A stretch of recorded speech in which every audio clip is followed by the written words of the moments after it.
that was not in the Constitution. But how has the journey been, the chronology of the BBI to this date that we are having the second day of the BBI appeal hearing at the Supreme Court? Let's look at that journey.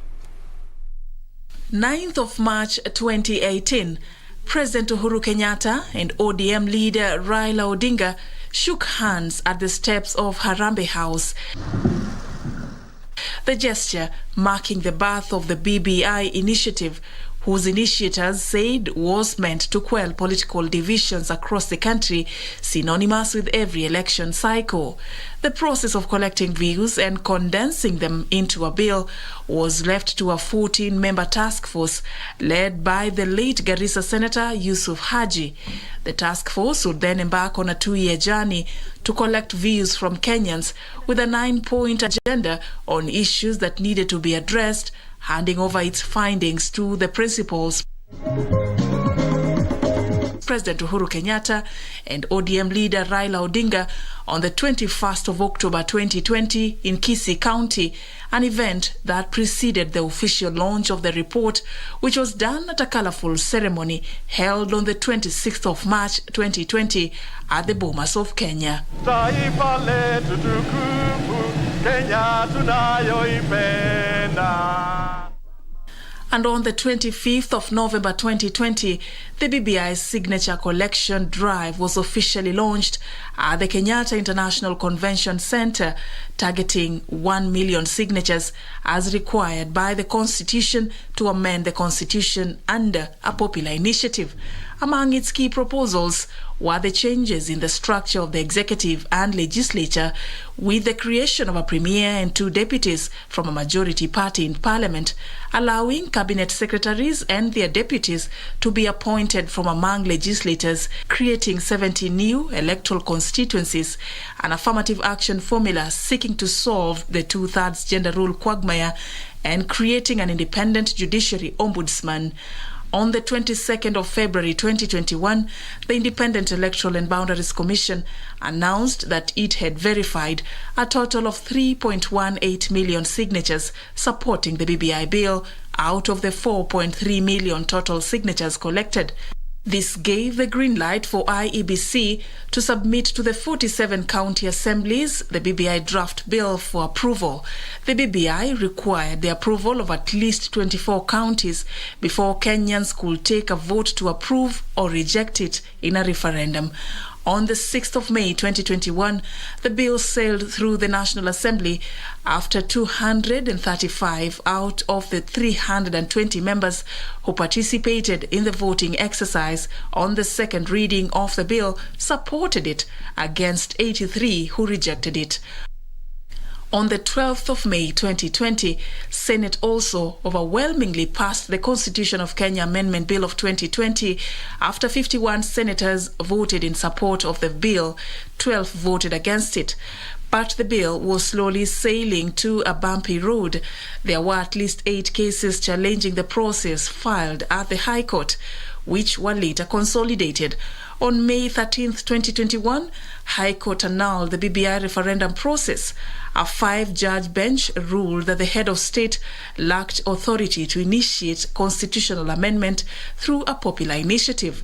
The judges were also to determine 17 questions raised on the petition against the process. We uphold the judgment of the High Court. On the 20th of August 2020, Court of Appeal upheld the decision by the High Court, declaring the Building Bridges initiative unconstitutional and unlawful. And for the next 3 days, efforts to resuscitate the process will now lie at the judges of the Supreme Court.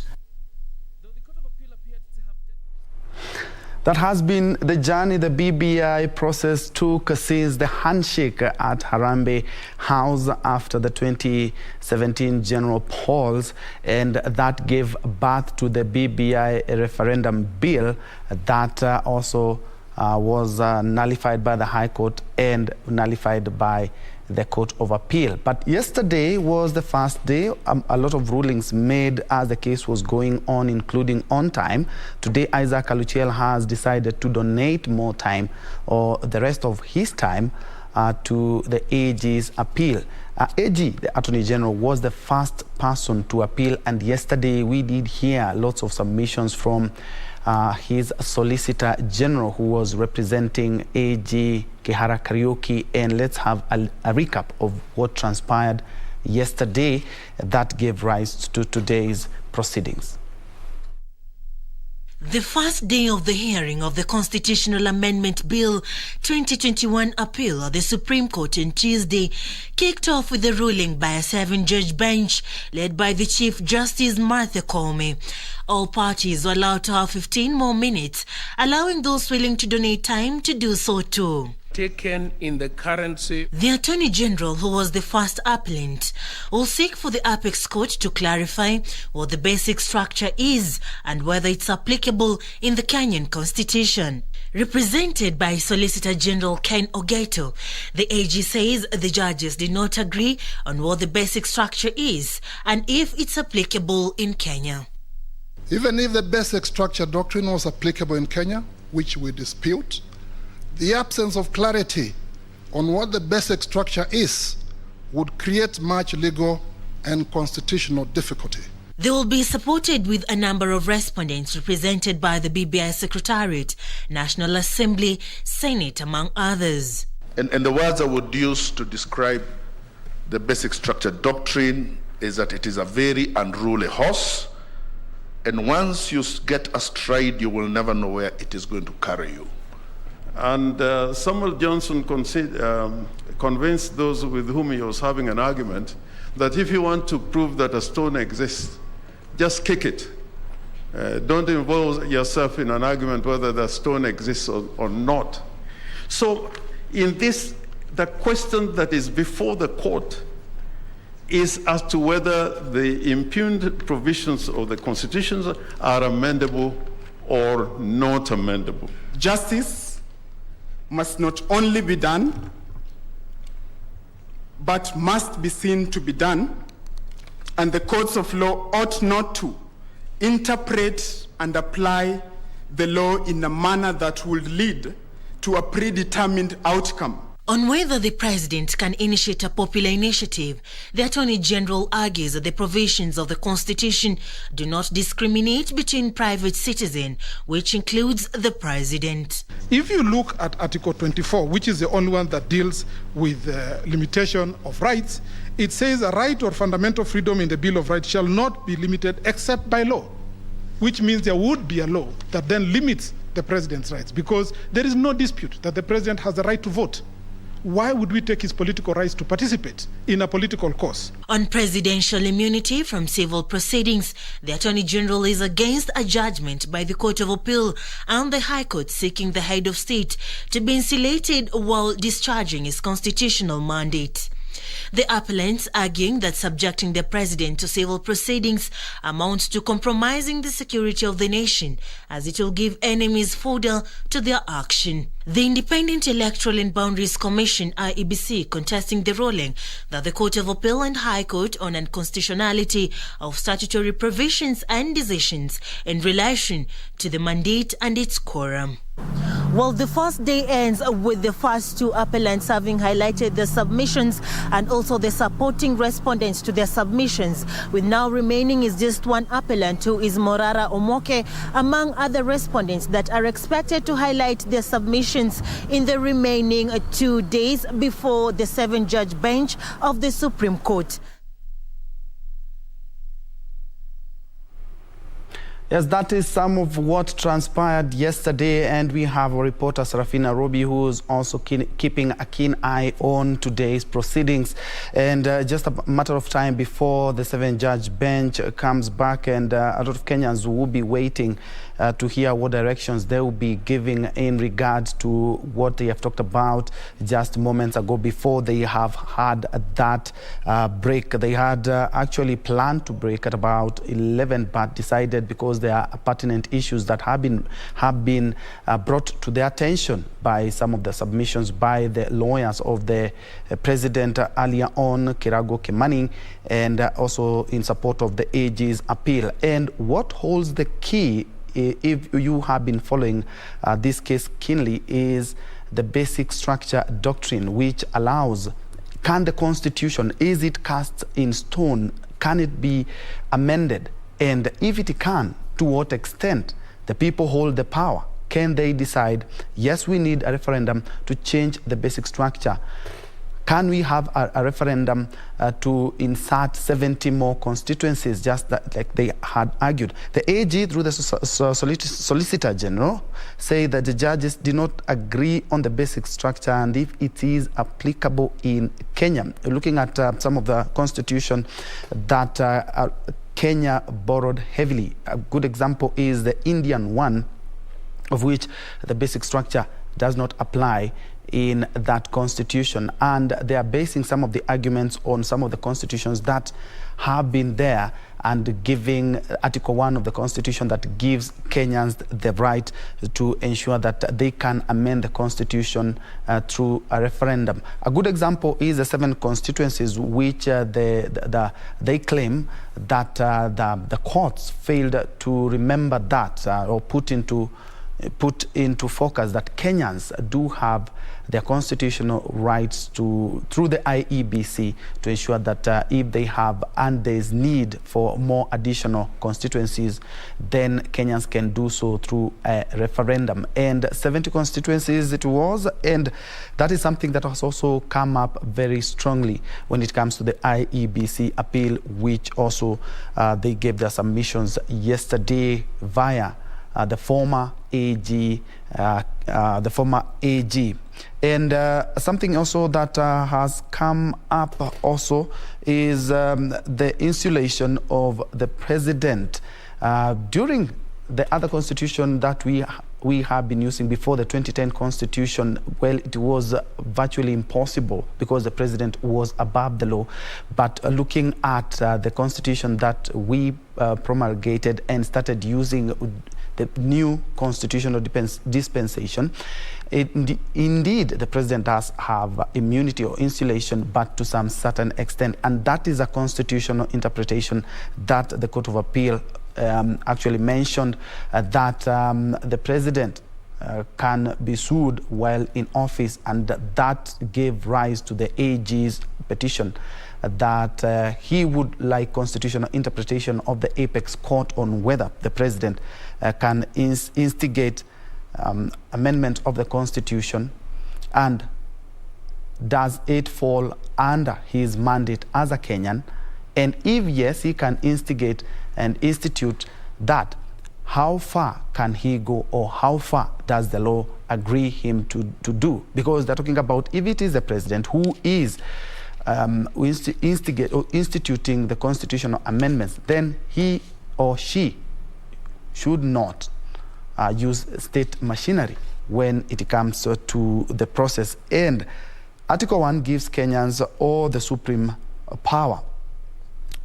The Wanjiku gives a constitution, the power is given power by the constitution to start any constitutional amendments. So the question will be, what can be resuscitated in the BBI process? We know very well that we cannot conduct a referendum as we speak. President Uhuru Kenyatta did say that this is just a shelved program which could be resuscitated on a later platform. Another question would be whether IEBC and the 70 constituencies is mandate, did they overstep their mandate, and they have quorum when they were taking the 4-point-something million signatures that the BBI was able to gather. And the question is, another question would be, the 4-point-something million Kenyans who gave a nod so that we may have a referendum, what happens to the right of Kenyans? Because they were representing a much bigger face of Kenya, of 50 million Kenyans. Those are some of the pertinent issues that will be coming up. Of course, unfortunately, we are not having an advocate of the High Court here to help us delve into that matter a little bit heavier. But unfortunately, we had organized that, but he has been caught up by something. But other than that, we will be heading back to that court so that we may know exactly what will transpire in the petition. Because Something else I've remembered is by Isaac Aluchiel. He had asked for the court to have some judges recast themselves or recuse themselves during the pre-trial conference but his appeal was thrown out, something that he has brought up. And if you look at your screen on my right, you can see that the judges are now coming back to the tent just outside the Supreme Court of Kenya so that they may continue with the morning session. In the afternoon, we also expecting a lot of respondents in that case. And something that also came up, the judges had to make a ruling on time. And some of the respondents and petitioners have decided to donate their time to lawyers representing the IEBC, the Attorney General, and also the BBI Secretariat. And as we can see, the judges are back. Let's first of all head back to the Supreme Court for more.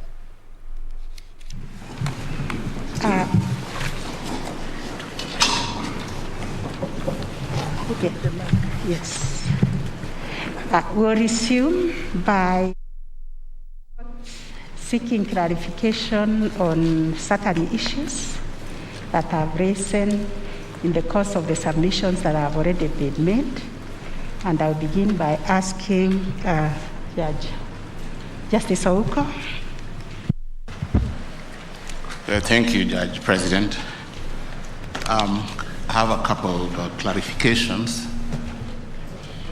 The first one is the elephant on basic structure. And I need clarifications from the Solicitor General, George Oraro Senior Counsel, George Gilbert, and those, Mr. Mbulua, and those who said that basic structure is in the Constitution, but is not applicable. Just to clarify, what does that mean? It sounds like a contradiction. The next clarification I seek, perhaps from Mr. Karori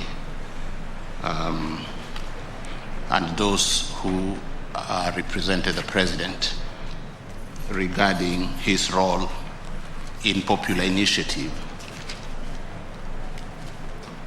If he's entitled to do so, why did he pass the baton to the promoters to finish the race?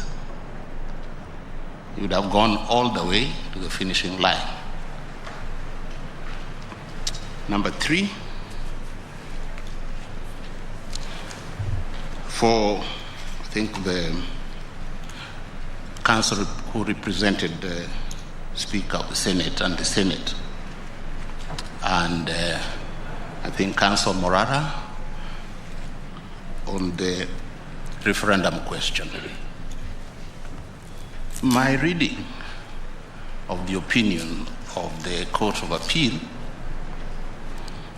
Lady Justice Nambuye, Lady Justice Okwengu, and Mr. Justice Kiagi appears to me to have been unanimous that you must have separate and distinct referendum question or questions.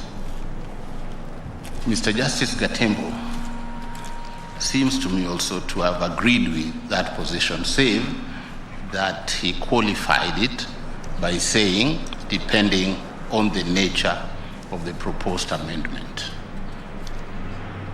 Lady Justice Ichale did not express her opinion on this question.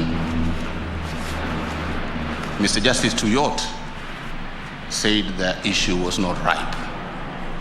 So therefore, if you look at the opinions of the judges, it would appear that the majority agreed with the High Court that you need distinct question or questions. And therefore, in my view, and I'm asking a question, if you look at the disposition, the final disposition on this matter, the court said they set aside the declaration by the High Court regarding the referendum question. So who are the majority? The majority, in my view, upheld the High Court. So if counsel involved in this can confirm that I'm right or wrong, then I'll be satisfied. The final one, really, I don't know if there's a question.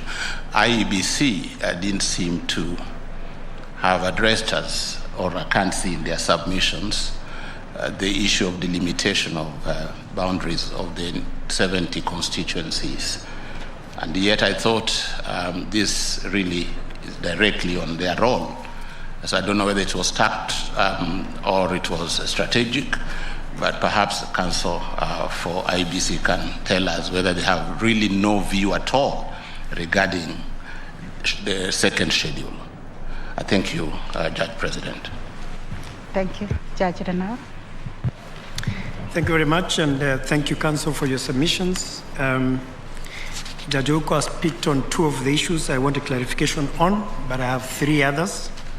The first is to the eloquent Dr. Eboso. Dr. Eboso, you made a very interesting submission that sovereignty is extra-constitutional, that it is not reposited in the Constitution, and that for that reason the basic structure is implied and not express. And my question is, where then do we get this sovereignty reposited at? Is it fluid? Is it misty? Where do we grab it? Where do we locate it? I'm asking this question because you also made reference to the Kesavananda case. In that case, at paragraph 368, the court said, therefore, if any part of the Constitution was intended to be excluded from the operation of the power to amend, it would normally have found a place in or below Article 368, which is the amendment provision in the Indian Constitution. The court also said, then again, we find that when the people, through the Constitutional Assembly, granted the power to amend, they made no reservation in favor of the people. The people completely withdrew from the process of amendment. So that if it is true, as you said, and Aluocher also said the same, that the people are sovereign, yet you are saying that sovereignty is extra-constitutional, what are you telling us? I need to understand that. The second question is to Mr. Kirago Kimani on the powers of the president to initiate a popular initiative. The question is there precedent elsewhere in your research where a president has initiated a popular initiative in a constitution similar to ours? And following Judge Oko's question, therefore, how far should he have gone? And if not, what is the issue there? And tied to that, there was controversy right through from the High Court whether the president of Kenya in fact initiated this popular initiative. Are you admitting that he did? Or what is your position regarding the particular event? Did President Uhuru Kenyatta initiate this popular initiative, or another entity post his own actions initiated the popular initiative? And to Isaac Aluocher, again, thank you for your submissions. One of the issues that came through the Court of Appeal decisions was the finding by one judge that, in fact, the question whether we should have multiple or a singular question in the amendment bill was premature, because the IEBC, which is the body that is mandated to do certain things, had not reached the level at which it crafted any referendum bill. Are you then submitting that, in fact, Justice Tuyot, I believe, was correct in saying that the issue was premature? Or are you, Isaac Aluocher, saying we as this court should proceed and make a determination on the question whether, upon reaching the level of the referendum, the amendment bill, in your view, should have one question or not. So my question is the prematurity or not of the amendment bill. I thank you, CJ.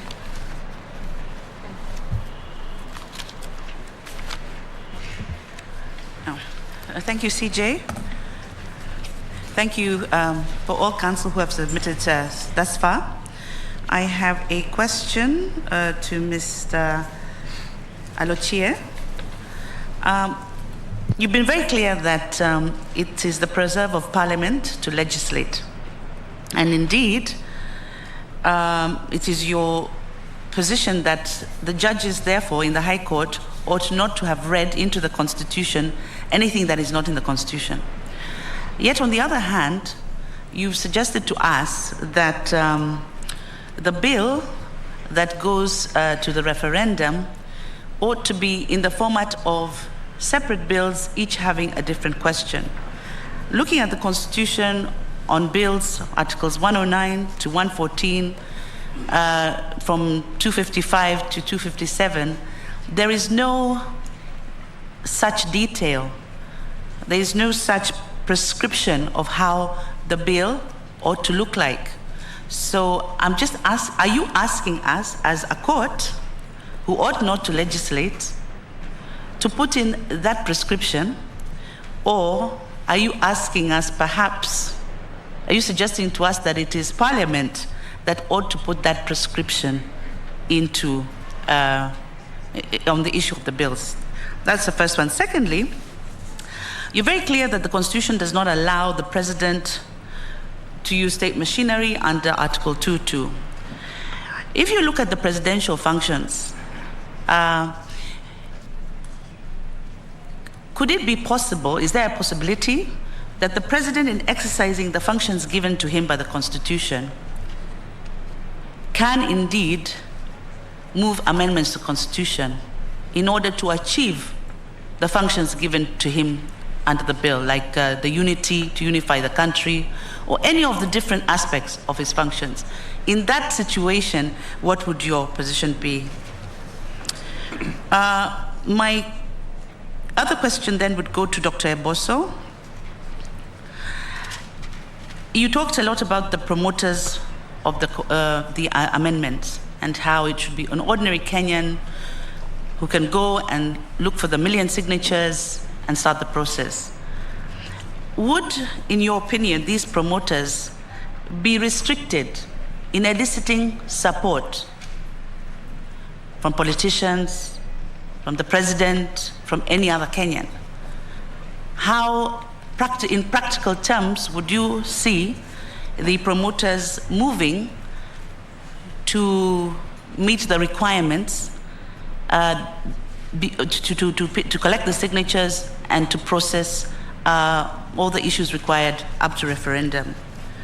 And also to you, Dr. Eboso, what do you think of a proposition that the President himself can initiate legislation? And does he do this? How does government policy become legislation? Does the President initiate legislation? And if he does so, is it a possibility that then he could initiate the legislation that is the bill that would then accumulate in the referendum? Finally, this is not restricted to any party. I would just like to hear from any party that thinks that they may be able to answer this about the 4 sequential steps. Are they expressly provided for in the Constitution? Are they implied, and where? That's all. Thank you. Thank you. Justice Wanjara.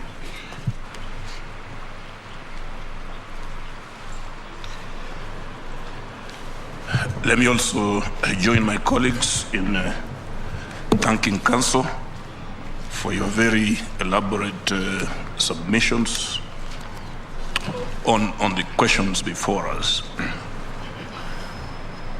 This is directed to Mr. Karori and to a certain extent Mr. Oraro and also Gilbert.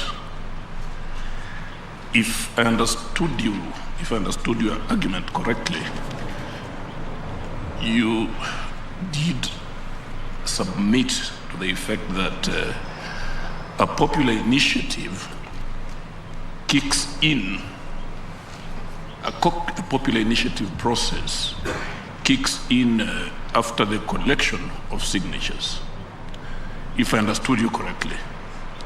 Now, if that be the case, if that be your submission, what is the basis of this argument? Because then you would have to tell us what is a popular initiative, what makes an initiative popular within the context of this provision, I think Article 257.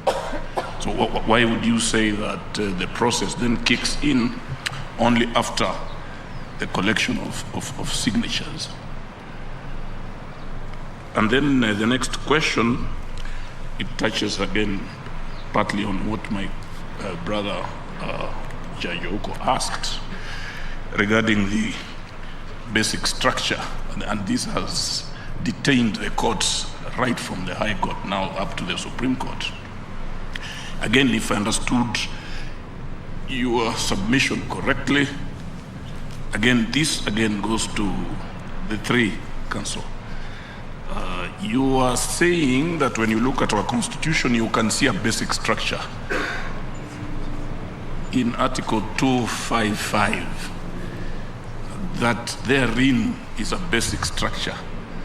What is inspiring that characterization? Why is it a basic structure? Why are you saying that the specific provisions to which you have referred, actually constitute the basic structure? Then, by the same token, you argue fairly strongly that although that be the case, the basic structure doctrine, I think as understood from the Kesavananda case, is not applicable in Kenya. Why is it not applicable? What predates what? What inspires?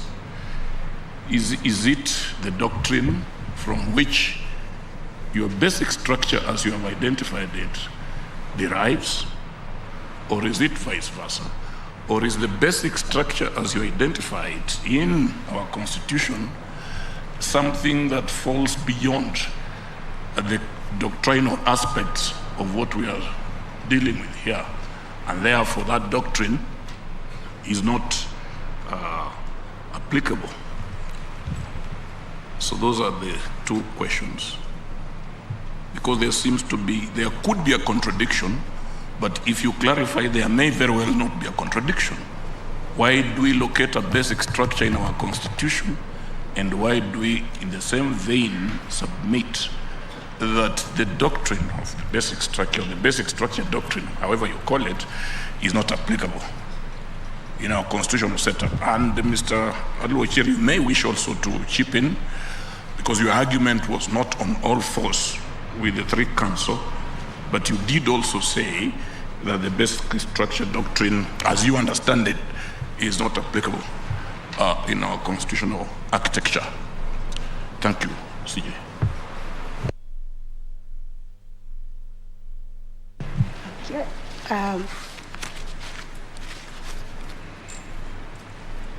I would also like to seek a small clarification, just a little trajectory on this issue of the popular initiative.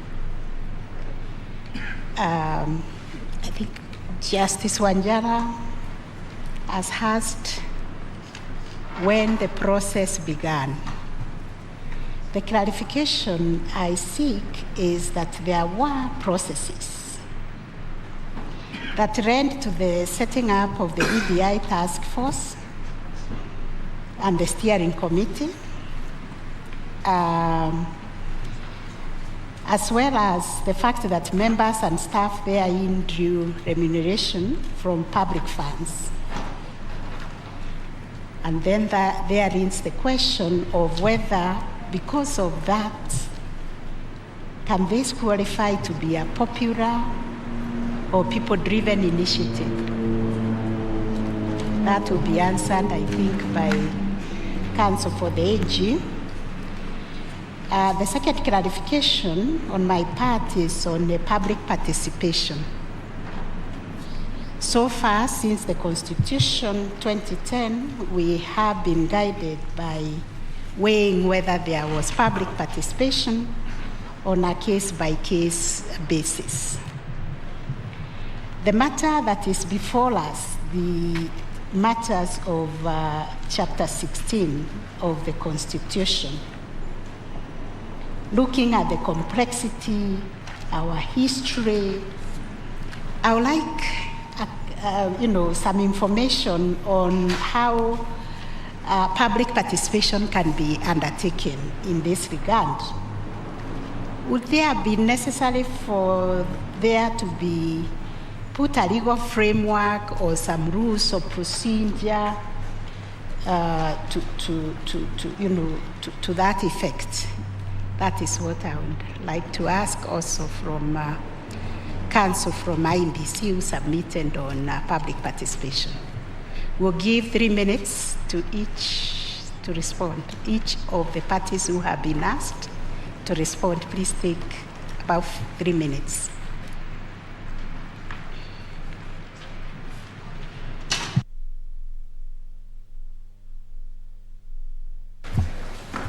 May it please the Court, Kirago Kimani for the 20th respondent. I'll try and deal with the questions from the two judges fairly quickly. But I think I'd like to give the context first. It must be borne in mind that the 20th respondent was not heard before the High Court. And the basis of the Court of Appeal decision was that once the Attorney General was disqualified, so to speak, from representing him, the court should have ensured, the High Court should have ensured he was served. Let's look at the questions now.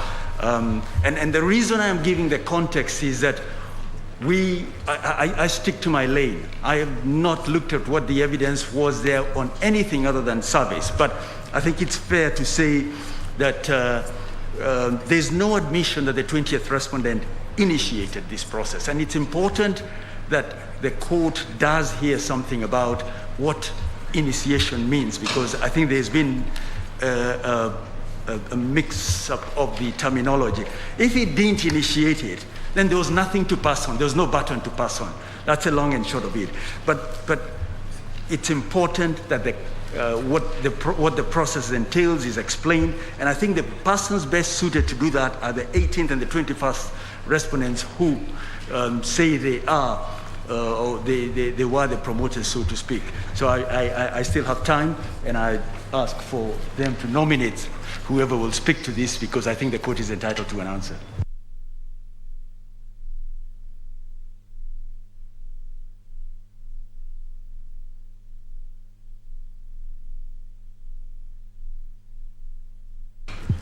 My ladies, my lords, I will answer that question, although I'll ask for some time later to make a few comments on the other issues that have been raised. The involvement of the President in this matter, I was trying to look through the Gazette notices. Unfortunately, I did not get it, but they're on record that there were 2 Gazette notices. One Gazette notice that set up what was the BBI task force, and a second Gazette notice that set up what was the BBI steering committee. And the words that are used in those Gazette notices asked both the task force and the steering committee to look into administrative, policy, statutory, and constitutional measures that may be taken in order to secure national unity. So first and foremost, it was not a direction towards recommending purely constitutional changes, but it was an invitation to consider whether there were constitutional changes that would be necessary if one was pursuing a measure towards uniting the country. And it is from both reports then that particular recommendations were made to say that, yes, there are constitutional amendments that we can make that would help in securing national unity. And the matter ended there after the President received both reports. It is the BBI National Secretariat that has described itself as an alliance of political actors that then took up and decided to pursue those constitutional amendments by way of a popular initiative.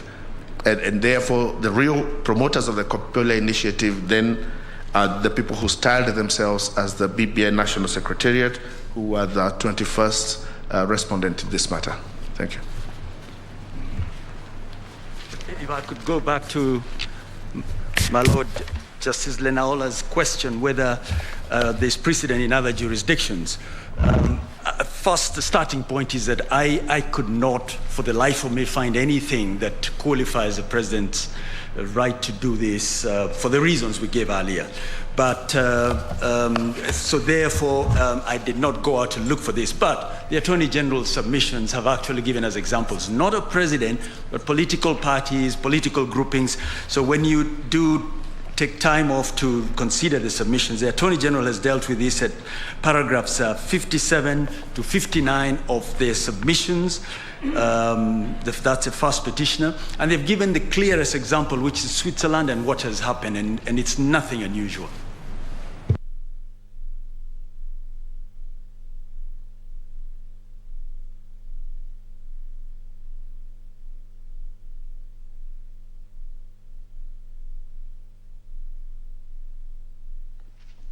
Yes, my Lord, still on that issue that my learned friend, Mr. Kiragu, has just submitted on, just looking at an example of a popular initiative that has originated from a head of state, not a president, but a head of state.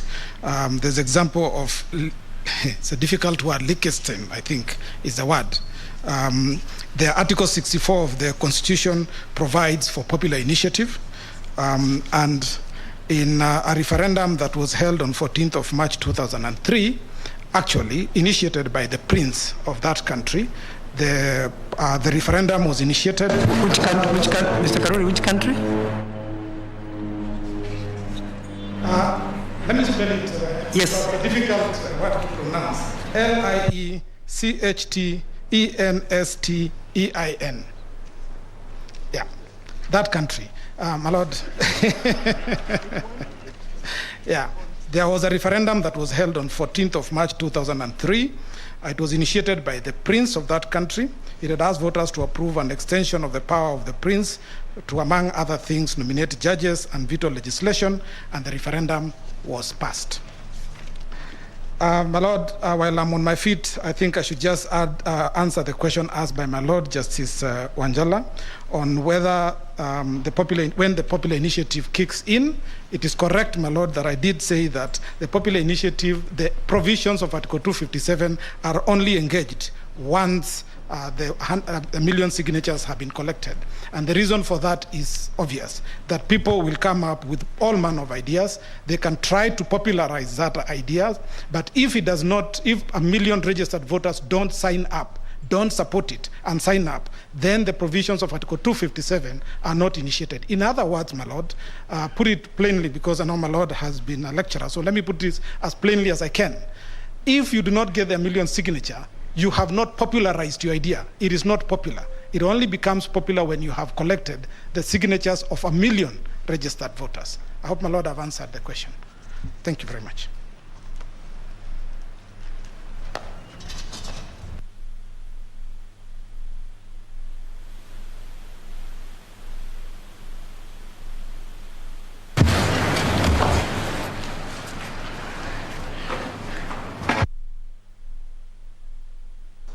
You raised a very important question on why we say the Constitution has a basic structure, but the basic structure doctrine does not apply.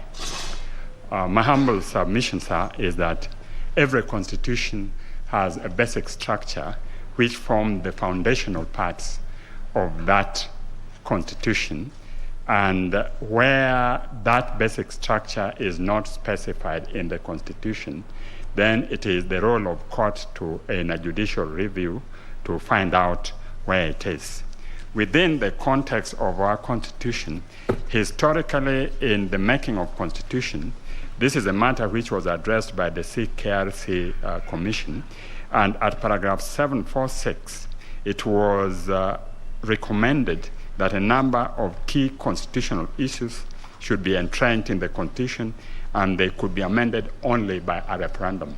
So it did two things. One, it identified those key foundational parts of the Constitution and included them as thematic matters under Article 255(1), and further prescribed how those provisions can be amended.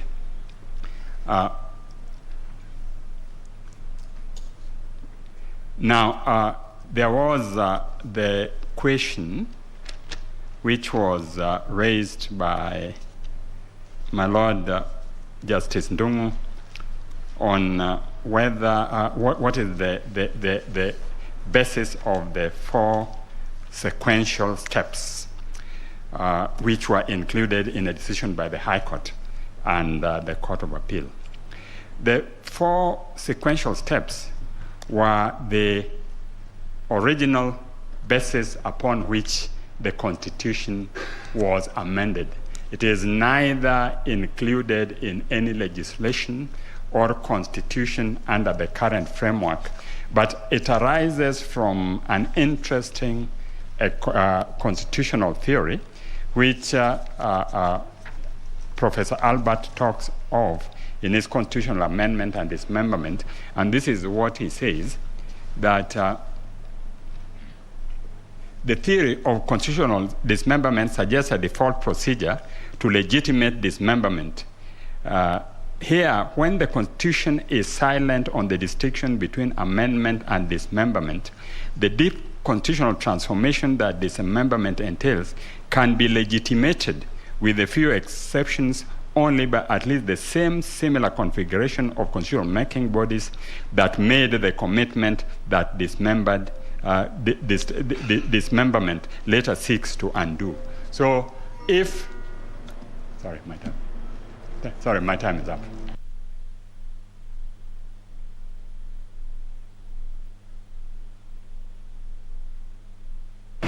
Yes, your time is up. No. For clarification, there cannot be time. Okay. It's okay. Carry on. So if it is intended to amend the basic structure and the Constitution doesn't provide a means of doing that, then you have to revert to the original basis upon which the Constitution was made. And that is what the court was trying to do. But in our case, that has been prescribed under the Constitution. My Lady Chief Justice, if you wish me to address the issue of public participation under Chapter 16, which you raised, I can also address it. But I would like to defer to your directions on whether there's time to do it. Yes. Now, on public participation under Chapter 16, you begin on the basis that Article 1 reserves the people's right to directly participate in exercising their sovereign power. And under Chapter 16, Article 266(2) has expressly provided that in constitutional amendment, there has to be publication and then public discussion. That's the only article of the Constitution which includes public discussion. But that is not without prejudice to the public participation in every step of legislation which, in popular initiative as we have here, commences with public participation before the county government discussions, then through Parliament, and thereafter voter education by IEBC under Article 88. And the whole of this process is to ensure that the public are given sufficient opportunity to debate the issue, discuss it before it is passed by their elected representative, and thereafter finally endorse it through a referendum. And that's how public participation is incorporated in the process of constitutional amendment. And hence, the dual track amendment provision contained in our Constitution. Thank you.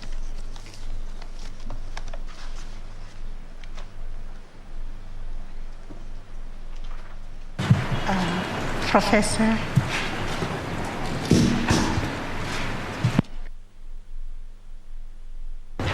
My lady and members of the court, on the question put to us relating, I think it is my Lord Justice Lenaola, relating to the ripeness of the referendum question, our answer is a simple one, and we are in the very happy circumstances of relying wholly on what Tuyot J.A. Summarized it very succinctly at paragraph 251 of his judgment, and he says, these provisions, and more specifically subsection 2, places the responsibility of framing the referendum question to be determined on IEBC. In this instance, IEBC had not received the request to hold the referendum, and occasion had not arisen for it to discharge its responsibility of framing the question. Further, it had not been suggested that IEBC had already determined the manner or the formula in which it would frame the question or questions in respect of the referendum touching on the impugned bill. It cannot therefore be fair, and he proceeds. It was always our argument in the Superior Court that the High Court had acted totally without jurisdiction because it acted as the Supreme Court providing an advisory opinion. The High Court has no jurisdiction to provide an advisory opinion, and that question was not ripe, it was moot, and it was not open to the court. Finally, on the second question of my Lord Judge Ouko has asked, what is our view about the proposed change in the mandate of IEBC in the creation of these constituencies? And our position is very straightforward. Our powers are not what some of my colleagues are calling basic structure. I'm calling entrenched provisions. The powers of IEBC, its mandate is not entrenched. Its mandate can vary, can be amended, can be modified, can be by Parliament in its wisdom, by the referendum process, as whatever. So that we did not feel that it was necessary for us. If you give me finish. 2 more minutes, because I wanted to offer purely gratuitously an opinion on the basic structure. So we did not feel like, if I may say this, my lady, this court has a jurisdiction that is very, very clear to hear and determine presidential cases. This court has another jurisdiction to hear and determine matters of great public importance. Just supposing,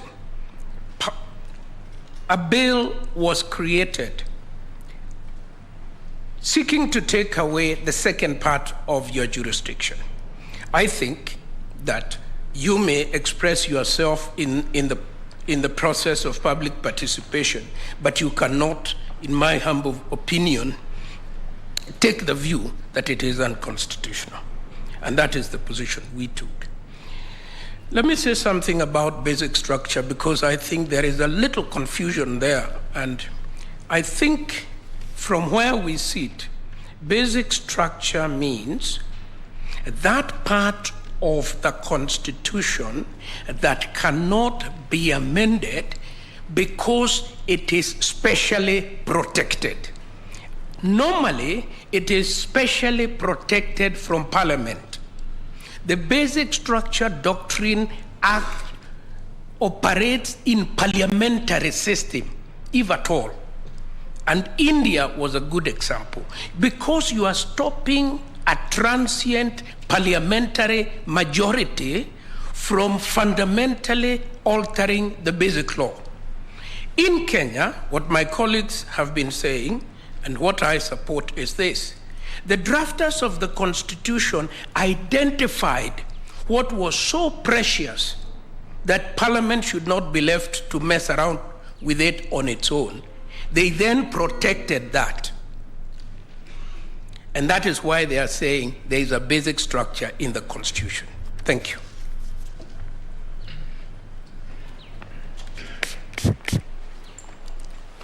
My lady, the Chief Justice.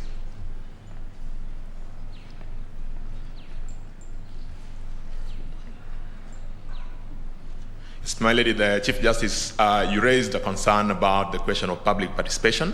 So first, I would want to associate myself with the submissions by learned Senior Counsel, Mr. George Oraro, but to add just from the perspective of IBC that there is a decision, a locus classicus from this court in the decision of BAT versus the CS Health, which then sets out the principles upon which public participation is supposed to be conducted.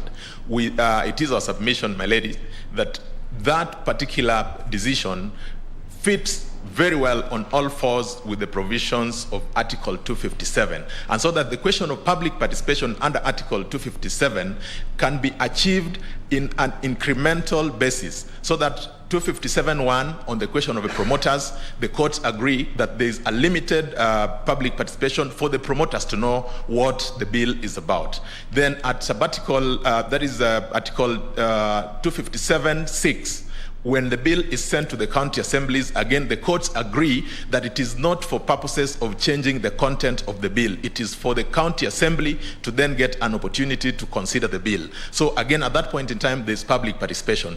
256.7, again, at the National Assembly, there's an opportunity for public participation at that national level. And then finally, there's an opportunity for public participation in the referendum. And in the referendum, my lady, it is our submission that the IBC will have a role under Article 88.4G of the Constitution, which speaks to voter education. Other words, explaining to the voters how the process is supposed to be conducted. So it's a continuum. I'm most obliged, my lady.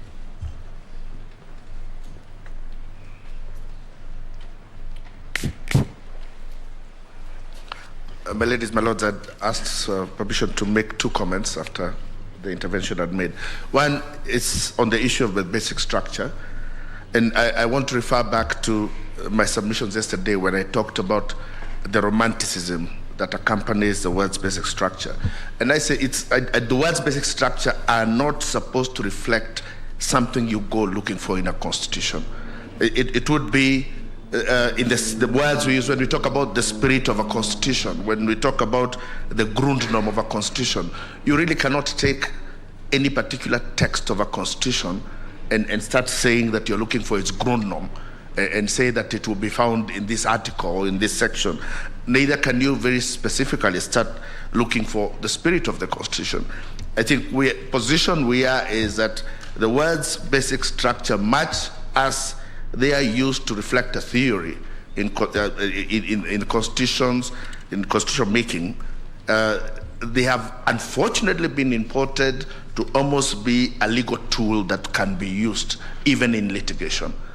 And I am saying that when you think about the word's basic structure, you must also think about whether you can give similar significance to the word Grundnorm and go looking for it, and whether you can give similar significance to the issue of the spirit of the Constitution, which is always talked about. But I have never seen any court specifically go looking for a spirit of the Constitution in any particular articles. On the issue of the referendum questions, my opinion is that there is always a mix-up when we talk about referendum as it is in the Elections Act and referendum as it is in Article 16. And there is a lot of mix-up between the referendum as you discussed the two. For instance, the phrase about framing the question is a very specific phrase that relates to a referendum that is conducted under the Elections Act. And it talks about an issue arising. The issue is taken to Parliament, which approves that the issue should be taken for referendum, and it talks then about IEBC framing the question that will represent that referendum, and for IEBC determining whether the issue to be resolved by referendum will be resolved in one question or in two questions. But if you go to Chapter 16, when it comes to amendment, there is no issue of raising questions when it comes to Chapter 16. And Chapter 16 talks of taking the bill to a referendum.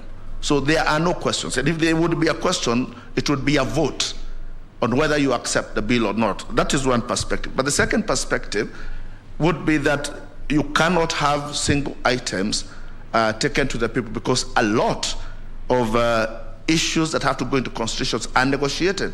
In fact, very many, and I'll give the example, if imagining that the current constitution had been taken as different questions for adoption, one can immediately begin to imagine how many things would never have passed. Is it possible that with all the noise that there was, that a Christian majority would have gone and voted in for the protection of the Catholic courts had they been separate questions? So the idea of not allowing separate questions is because then constitution making becomes, you remove the negotiation from constitution making and make it a question of majority vote. While sometimes you need to tell the majority that they will not get what they want unless they accept what a minority wants. So even in public policy, they have to be separate questions. And lastly, on the four sequential steps, my opinion of this is that this was pure legislation from the judiciary. There is no reason, and I said yesterday that the assumption that having a constituent assembly is the best practice in constitution making assumes that it's a universal practice. We have not yet accepted that making constitution through constituent assemblies is actually the best practice in the world. So for it to be recommended to Kenya, was it because it's a best practice internationally, or because that is what the judge thought is what the way should go? Thank you.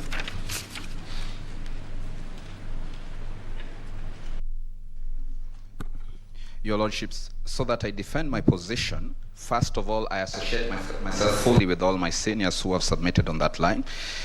But in regards to the issues that were raised, and specifically I'm one of the people whose names was mentioned, I would like to draw the court's attention to, there is an authority provided by Mr. Orara Moke in his submissions as paragraph 8, Supreme Court of India in the Reserve Bank of India versus PLS General Finance and Investments Company Limited, 1987. It says interpretation of the Constitution must depend on the text and the context. Now, you asked a very important question, why we think Casavananda is not applicable in the current situation, and I'm going to point out that it does not match either the text and neither does it match the context. If you look at the Constitution of Kenya, and it is unique and interesting that Senior Counsel Githu Muigai has submitted on the parliamentary system of application of the basic structure in relation to the Indian Constitution. And yesterday I provided to this court that is provided for under Article 368 of the Indian Constitution, which is the exact kind of parliamentary system that is predicted under Article 256 of the Kenyan Constitution. The Indian Constitution lacks in substance Article 255(1). The Indian Constitution does not have Article 255(1), and therefore on that ground alone there is a difference in context. If you come to the both context, there's a difference in text. Now, if we come to context, which again marry with text, we find that the Kenyan Constitution, on a very distinctively different path with the Indian Constitution, introduces the referendum. The referendum is not a provision of the Indian Constitution in any way. Looking and considering that path of the referendum, it means the power has been thrown back to the sovereign, to the people. And therefore, the issue of contradiction between is not that we were saying There is a basic structure, and again say it does not apply. We were saying the basic structure is that provided by 255(1), but there is a submission from our opponents, which have gone on from the High Court to the Court of Appeal and soon coming before you, that there is another supra-constitutional, extra-constitutional powers that provide another element and elevates another thing called the basic structure that is different. So we are saying that theoretical kind of basic structure does not exist because our Constitution provides for that basic structure under 255(1), which gives the power to the people. And therefore, we submit that there is no contradiction at all. We have a basic structure.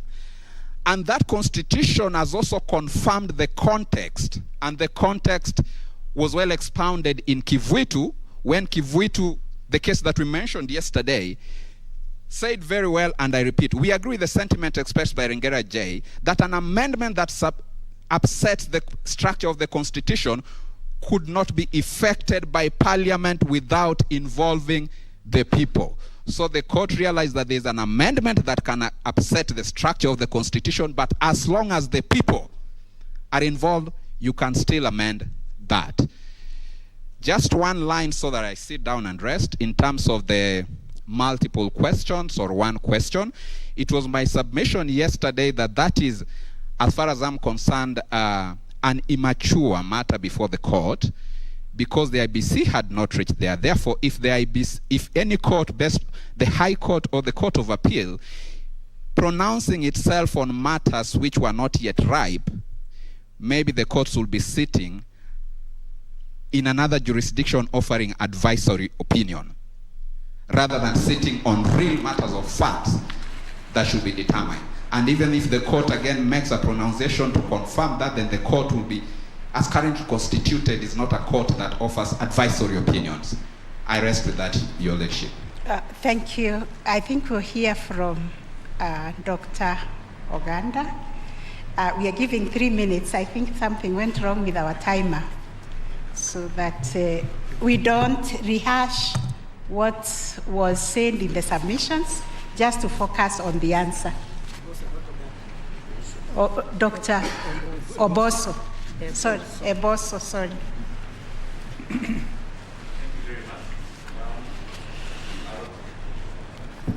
I'll quickly go through. The 4 sequential steps are not expressed in the Constitution, but they are implied. My submissions to the Supreme Court, I have demonstrated how the popular initiative has public participation all through the process, right from starting from the collection of signatures. And in the collection of signatures, the person convincing 1 million people definitely is taking the views of these 1 million people, and they are saying, we support this. Constituent assemblies do not have to be named constituent assemblies. Constituent assemblies are any body that is elected for the purposes of amending or reconstituting a constitution. The county assemblies, therefore, being elected, and even the National Assembly being elected, conform into a constituent assembly when they are considering an amendment to the Constitution. And then, of course, we have a referendum. So the 4 steps, they may not be sequential, and they need not be sequential, but the 4 steps are implied within the Constitution. Can the President initiate legislation? Yes, he can propose legislation to Parliament, and there is a framework for that. I captured that in my submissions at the High Court, that I think the standing orders permit a cabinet proposal to be tabled in Parliament. Secondly, the President issues State of the Nation address every year and an address to Parliament. Through that, he'll be making proposals to Parliament on what to do, but the President cannot himself legislate.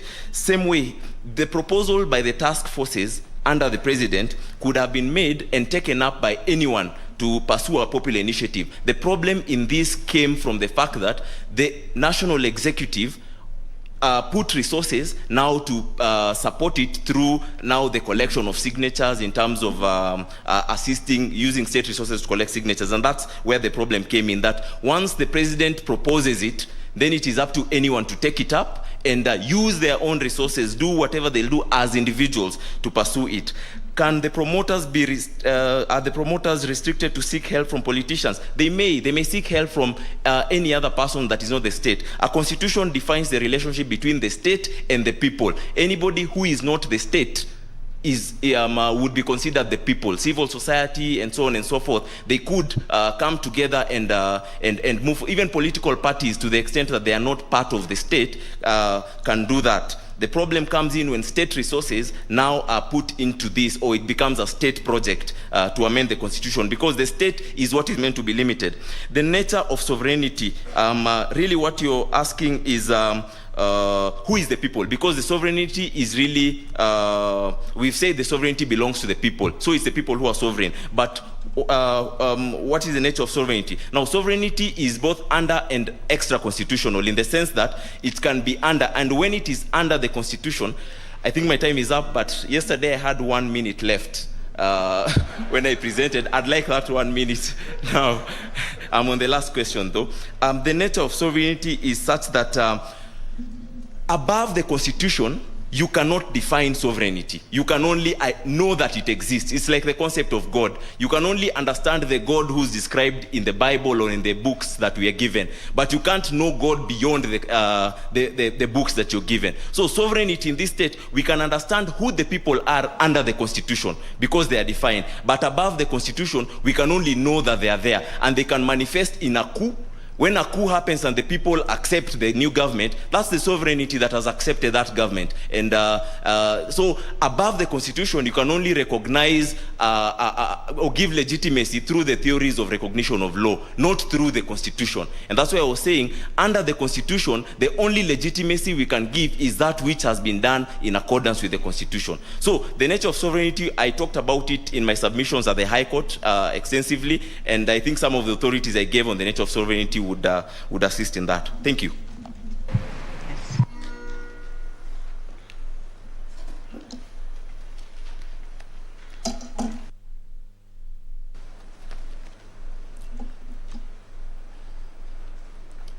To Justice Lenaola, issue of multiple or singular questions in a bill, the rightness issue or premature and all that.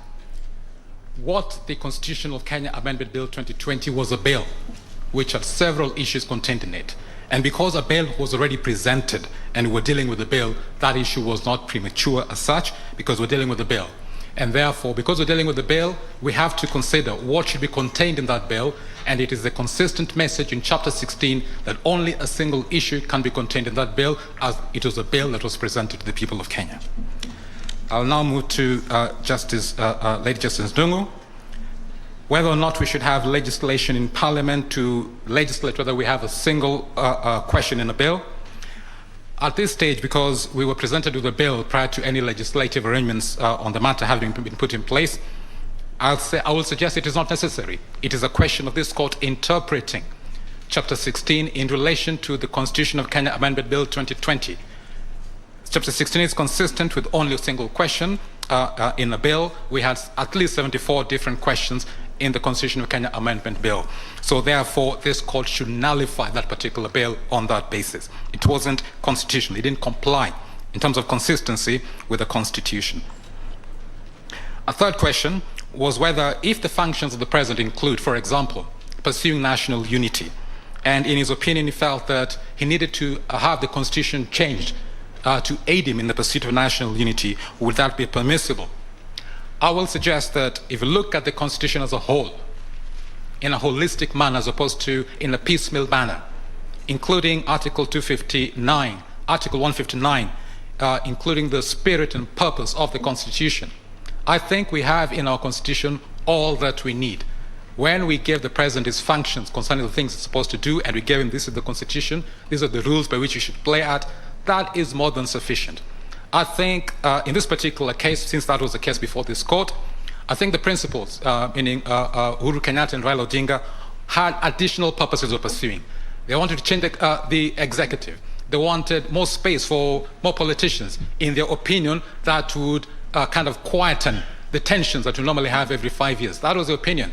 But then, if all of us are willing to accept the electoral will of the people through an election, we accept it, we respect everybody's opinion, everybody's entitled to an opinion, that's already in our Bill of Rights, We don't need to have those kind of mechanisms. In other words, what I'm saying, what we have in our Katiba is sufficient already to do the job of a president. We don't need to change the Katiba for the president to be able to do additional things he wants to do.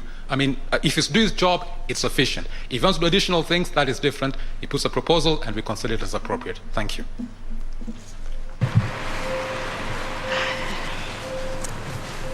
Thank you very much. We'll now move to the next segment of the hearing, and we'll start with the third appearance.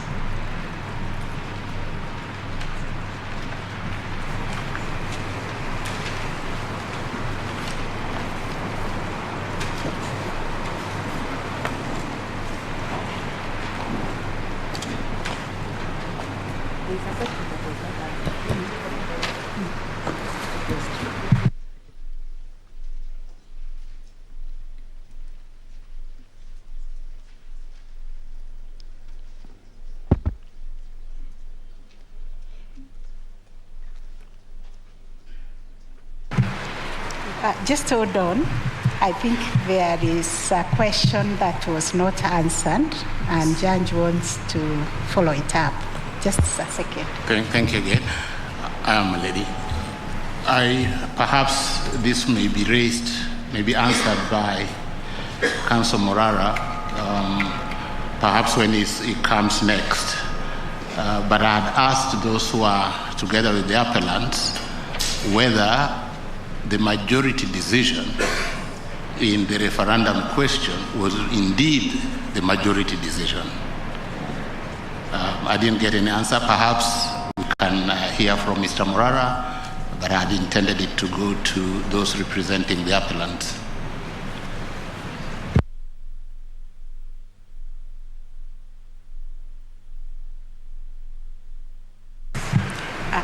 If you're not ready, you can do it in your response. The appellants can do it in their response. We can have this time now given to the third appellant. You have 1 hour, although I realize that you were donated some time, and I think the timekeepers know the time which was donated to you. If you need it, it will be given to you. My Lady the Chief Justice, the President of the Supreme Court, Honorable Justices of the Supreme Court, it's almost afternoon, good afternoon. My name is Topua Lesinko, and I appear together with Mr. Morara Omoke and Ms. Margaret Kamau and Mr. Justice Nyaga on behalf of the third appellant. Before my lords and my ladies, I introduce our submission, and with the leave of Mr. Omoke, we did note that deliberate effort by the first appellant and the IBC to ignore the question by the Honorable Justice Ouko, and we note that the third appellant did indeed submit a letter requesting for review of the holding of the Court of Appeal on that particular issue of separate and multiple question. And I think your position is really qualified by the finding of Justice Gatembu Kairu in paragraph 197, Roman 4, where he just said that I do support the separate and multiple questions, but subject to the proposed amendment. So in our opinion, we thought that he was together with the three other judges, including Justice Nambuye, Justice Patrick Kiage, and the President of the Court of Appeal, and therefore it should actually have garnered the majority. But that notwithstanding, he will deal conclusively on that issue.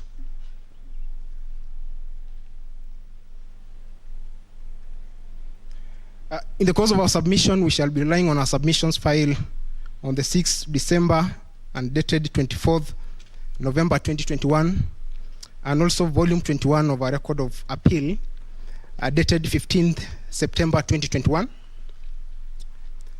I shall be submitting on the first and second issue, namely the applicability of the basic structure, doctrine, and popular initiative. And just to flag this, I shall answer all these questions in the affirmative that indeed it applies. Also, towards the end of my presentation, I will attempt to provide a response to the various questions that have been asked. My colleague, Mr. Omoke, will be covering the following 4 issues: the constitutionality of the second schedule of the amendment bill, the place of public participation under Article 10, the issue of quorum of the Independent and Electoral Boundaries Commission, and whether Article 257.10 envisages a separate and distinct referendum question, though we filed this appeal reluctantly, noting that it was indeed an error by the honorable judges of the Court of Appeal. My ladies and my lords, today we appear before you to defend the Constitution of Kenya against a coup d'etat by the trustees, the political elites, who were bestowed with the solemn duty of protecting, preserving, and upholding the Constitution. At the end of every election year, the president is sworn into office, and I personally have never been present physically in those events, but if my mind serves me right, one of the things that is normally given is the People Charter, the Constitution, or what Professor Guy calls an imposition by the people on the political elite. At the end of the 5 years, the president is required to deliver that baby, the Constitution, back to the people, alive and kicking, not a dismembered or disfigured Constitution that lacks identity and its structure. Indeed, if I had the liberty to characterize the current proceedings before you, my lords and my ladies, I think I will name it the people versus the constituted powers. And we are going back to, I think, the eras that scholars like Professor Nabweze in 1984 in Presidentialism in Commonwealth Africa, Okoth Ogendo in his article Constitutional Without Constitutionalism, published I think in 1993. It was a book chapter widely available, where they were decrying the overarching power of the imperial presidency. So that is exactly where we find ourselves today. And I will just, before I delve into my submission, correct submission by Mr. George Gilbert, trying to distinguish the issue of the basic structure doctrine. Mr. George Gilbert actually attempted to distinguish the basic structure, and he did agree that the basic structure is applicable pursuant to Article 255 and the basic structure doctrine. And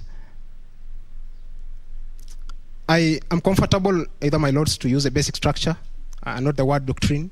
And I note actually the definition of the word doctrine as defined in the Oxford Learner's Dictionary is just a belief, a set of belief. You are not actually sanctioned or to use it mandatorily. You can actually ignore. But I'll argue towards the end of my submission that because of the issues of constitutionalism and what Professor Rosnai says, that we are in an era where executive powers are constrained, that even in the express requirements that amendment of the Constitution is limited, the same can be implied. It's my submission that our history, our text, and the context, and I know that your lordship, under Section 3 of the Supreme Court Act, and based on the concurring decision of Mutunga in advisory opinion number 2 on the Senate, he says that this honorable court has an elastic power to not only look at the context, but the history. And our history today is the amendments of 1966, for example, that did away with the Majimbo system, ultimately returned under Article 255 on devolution, and this is actually one of the ring-fenced provision. It's one, another thing is the issue of, for example, fair trials, which were germane in the President Moi and President Kenyatta, founding President Jomo Kenyatta era. So that is true of amendment that the people wanted to undo. And at the beginning of the agitations for reform, especially in 1992, I know that there was a KANU review committee. And later, jumping to 1997, during the IPPG, the people actually coerced to say that we are not accepting the IPPG because we must be part. And I think ultimately it led to the People's Commission and the Mfungamano Initiative. And so the people wanted not only to have control of the content in the Constitution, they wanted also to have control over the process.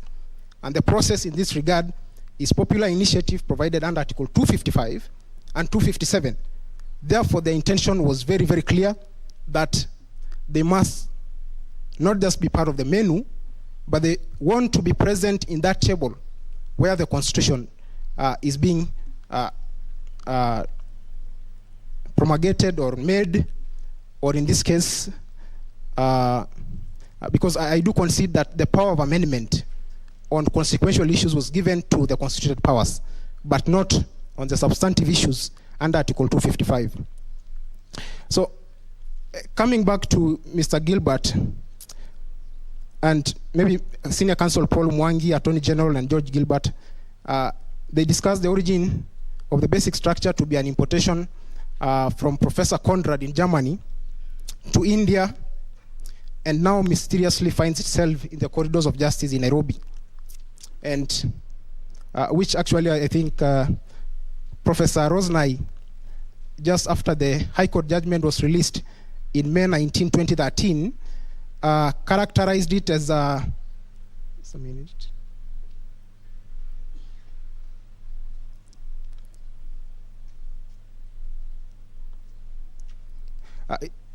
Interestingly, he used a very interesting title. He said that the basic structure doctrine arrives in Kenya, the winds of change for constitutionalism in Africa. And that was barely 6 days after the High Court gave that judgment. And in our submission, we've argued that it's not a new concept. Justice Ringera in the Njoya vs. Republic case in 2004 alluded to this in detail and discussed the constituent power of the people.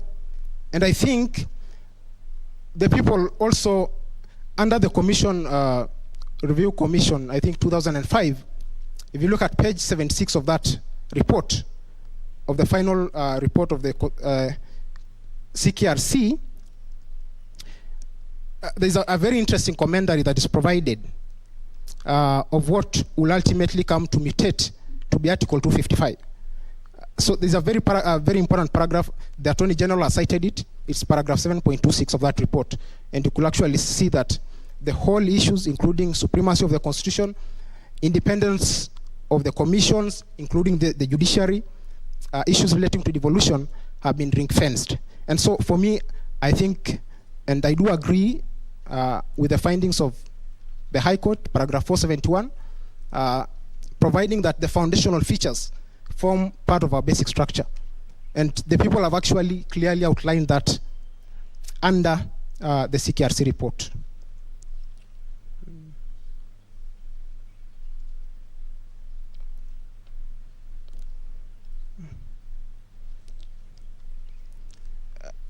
So my ladies and my lords, it's my submission that based on the submissions by the first appellant and those in support, this court is left with two choices on the issue of basic structure. The first choice is for the court in relation to agree with the submission that the basic structure doctrine do not apply, which it's our submission that it applies. But in the case that this court goes along that tangent of argument, it's our submission and as considered by Mr. George Gilbert that it has a basic structure. So take away the doctrine. They've agreed that it has a basic structure. We have, in relation to the argument that it has a basic structure, based on the aspiration, vision, a spirit, and the textual wording of Article 1, that the people are sovereign and they delegate some of the powers to the judiciary, executive, and parliament in trust, the people still retain the residual power on the most fundamental things under the Constitution. And that, for me, I think it's Article 255 and Article 10, which I think has attained what in international law is termed as jus cogent. But equally, I'll add the Bill of Rights to that, which I think is very important. So, therefore, that even if you take the basic structure doctrine, the argument still stand, and the first appellant and those in support agree that it indeed has. And I will be highlighting that even in the High Court judgment, the Attorney General did in fact agree at some point that the basic structure doctrine applies. It's only that goals have been shifted, including even in the question of who the promoters were, which I'll be dealing later. But that still leave their case exposed. If your lordships and ladyships agree to the finding that it has a basic structure, which is a reflection of the aspiration and vision of the people, then the argument will be that Article 255, 256, 257 exist to limit amendment of the Constitution by constituted powers, not by the ordinary mwananchi. In that regard, I fault the first appellant submission and Mr. George Gilbert's submission again, to the effect that, and the wording they used was that the Court of Appeal, the Superior Court, misconstrued in finding that the Constitution limits the power of amendment. I don't think it limits. What they will have done, they will have continued and says it limits the amendment of the Constitution by the constitutional powers, and these include the President and any other state officer. That means that if this court was to arrive to a different conclusion that it was not the President who commenced the popular initiative, and which I don't think they have the leeway to do that, because the question presented to this court was whether the President can initiate the popular initiative and not who the promoter of the popular initiative was. That was done and dusted at the Court of Appeal and the High Court. And Mr. Wele for the BBI Secretariat yesterday tried to introduce that line of argument. I think it flies on the face of the rules of this court, because it was not part of what was submitted before you. And I think the most relevant things for them to have done is appeal on that factual issue. They never done. So the trajectory and line of argument that this court must adopt is whether the President can commence a popular initiative. There's no room for importing any other person to the equation. It's completely locked. And I do say that the High Court and the Court of Appeal did convince themselves beyond reasonable doubt that the Constitution Amendment Bill 2020 had all manner of footprints of the President in it, including how the process was initiated after the handshake, and actually to comment that Dennis Waweru and Junet Mohammed only jumped to the ship later on, and coming to say now that the BBI Secretariat is kind of an organization trading under this name. And I do note that that was a ploy to be able to give it a connection to an entity defined under Article 138 of the Switzerland Constitution that allow political alliances to initiate a popular initiative. But that, in our context, it flies on the face of it. Article 257 is very clear on how the process begins, and there are late efforts to lump two state officer and a member of parliament, because I do understand that at that time, Mr. Waweru was actually serving as a chair of Ken Invest. And Mr. Junet Mohammed, on the other hand, is a member of parliament, an active member of parliament, who the constitution entitled to recourse to Article 256 to move any consequential legislation. And my lords, you note that the first appellant actually comes to this court not with clean hands. The constitution is barely 11 years old. Article 27.8 that gives the state the mandate to operationalize things like the two-third gender rule, the judiciary fund, the equalization fund is still pending. And I think I do agree that the life of any constitution, as alluded by professors like Richard Albert, is 19 years. It's the right of every ordinary citizen to move that amendment. And as the High Court and the Court of Appeal has held, Wanjiku has a right. The Constitution doesn't limit. It only limits constituted powers. And I think that must be understood. And with that clarity, I don't think that the first appellant and those in support will have any problem in now saying, for me to reluctantly say that the basic structure doctrine, in the case of Kenya, because the High Court, for me, introduced a new line of thinking on the basic structure issue. Because if you look at the basic structure in India, it completely locks the room for amendment by parliament and actually introduces issues of unamendable and eternity clauses. At around, I think, paragraph 472 or thereabout of the High Court judgment, the 5 judges are very emphatic and clear that all 18 chapters of the constitutions are amendable, and therefore, to the extent that they follow the basic structure doctrine and its applicability in Kenya for locking out amendments, I think leaves them to have misconstrued that decision. Because our understanding, and that of the third appellant, is that the finding was all 18 chapters and the 6 schedules of the constitutions can be amended. And on the first sequence process in relation to that, I think it's actually, I can term it as expanded public participation. I don't think there is anything wrong with the Constituent Assembly. It's just a fancy name. When you walk out of this gate, maybe some 4 years ago, you'll find the Bunge la Wananchi.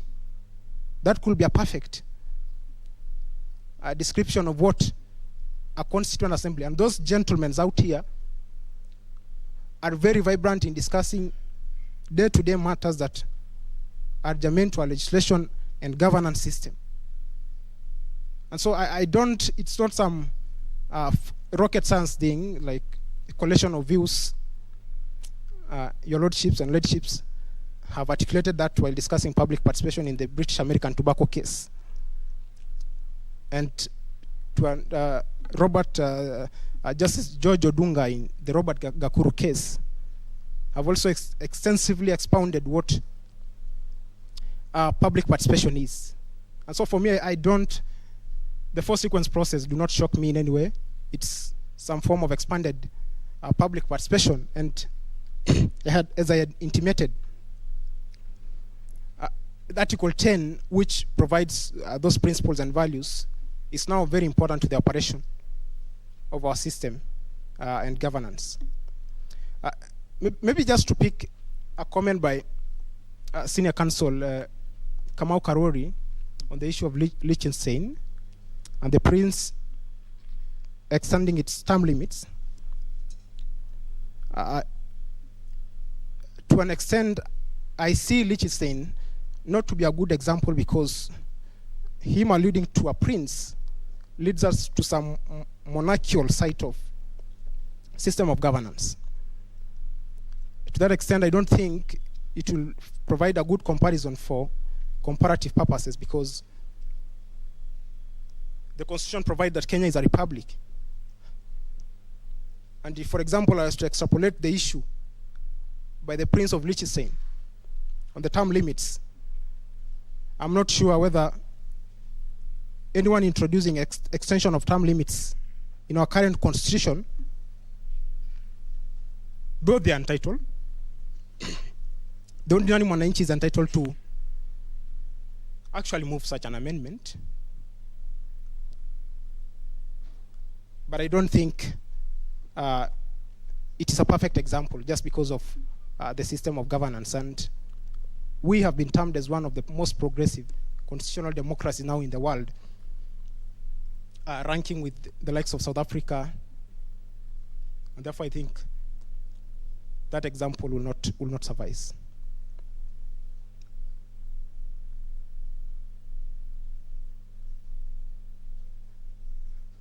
Just to touch something relating to the mandate of this court, while arriving at the verdict of this appeal before you. Dalion said that Article 259, Article 20 sub-Article 4, and to the extent, by extension, Section 3 of the Supreme Court Act, really outlines the interpretive theory of this court. Also, as in a gentleman by the name Miawa Maxwell does provide a good analysis of general theory of interpretation by the Supreme Court. And if I just quote,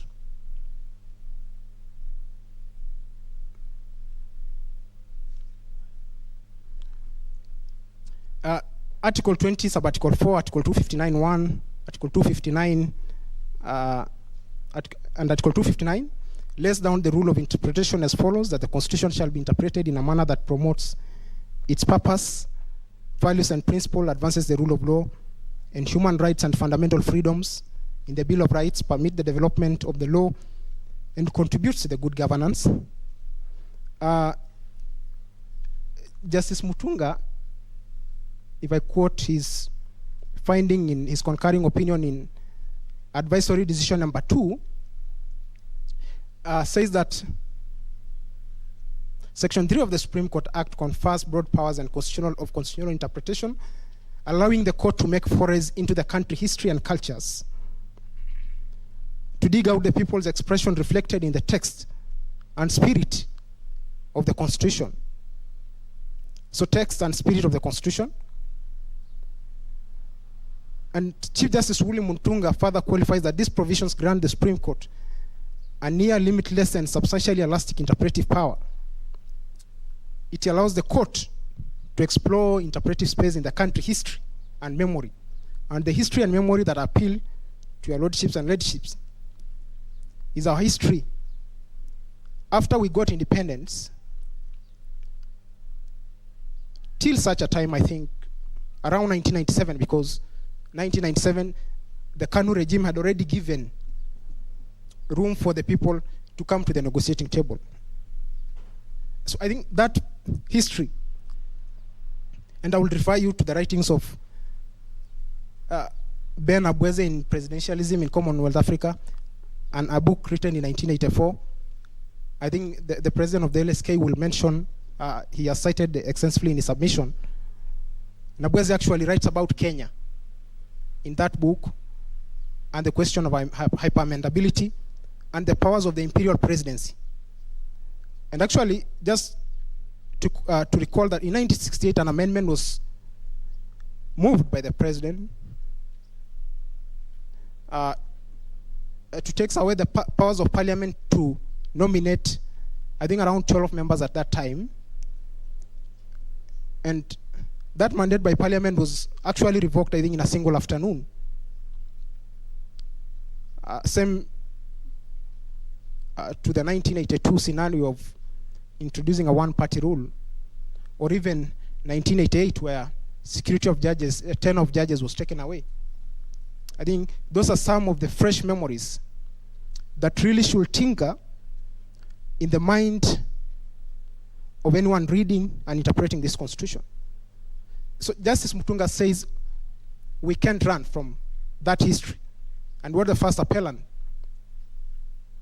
and those in support of his position are telling you is that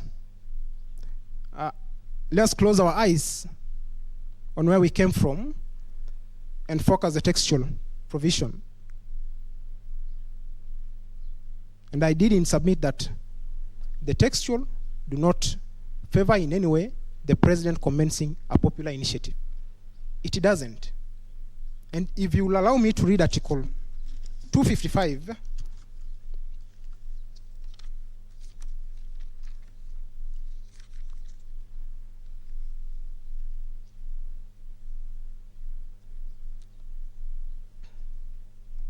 Article 255, and read together with Article 257, and this just serves to show that the text is very clear. Reading it with Article 1 on delegated powers and the Constitution as a contract to the constituted powers. 255.3 says that an amendment to this Constitution that does not relate to a matter specified in Clause 1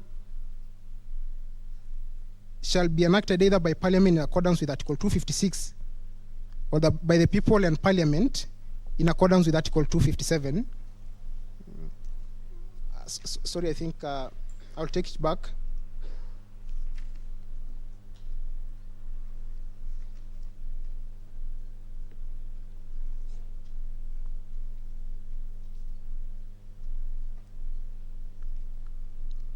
And that my finding is that the text of Article 255 is only a preserve of the people with Parliament.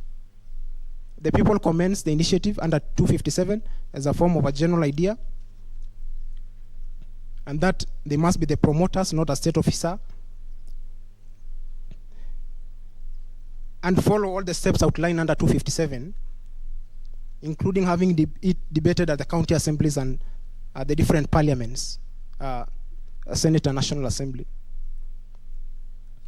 So the history text do not support any departure or do not allow any room for this honorable court to infer that Article 255 can be amended by the constituted powers, including other state officers.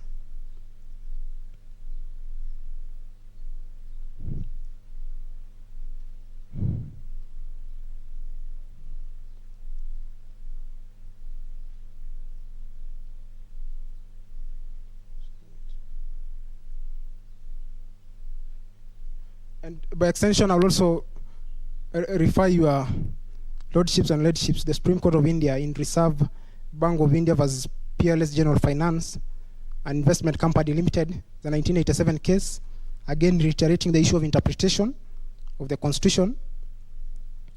That interpretation again must depend on the text and context.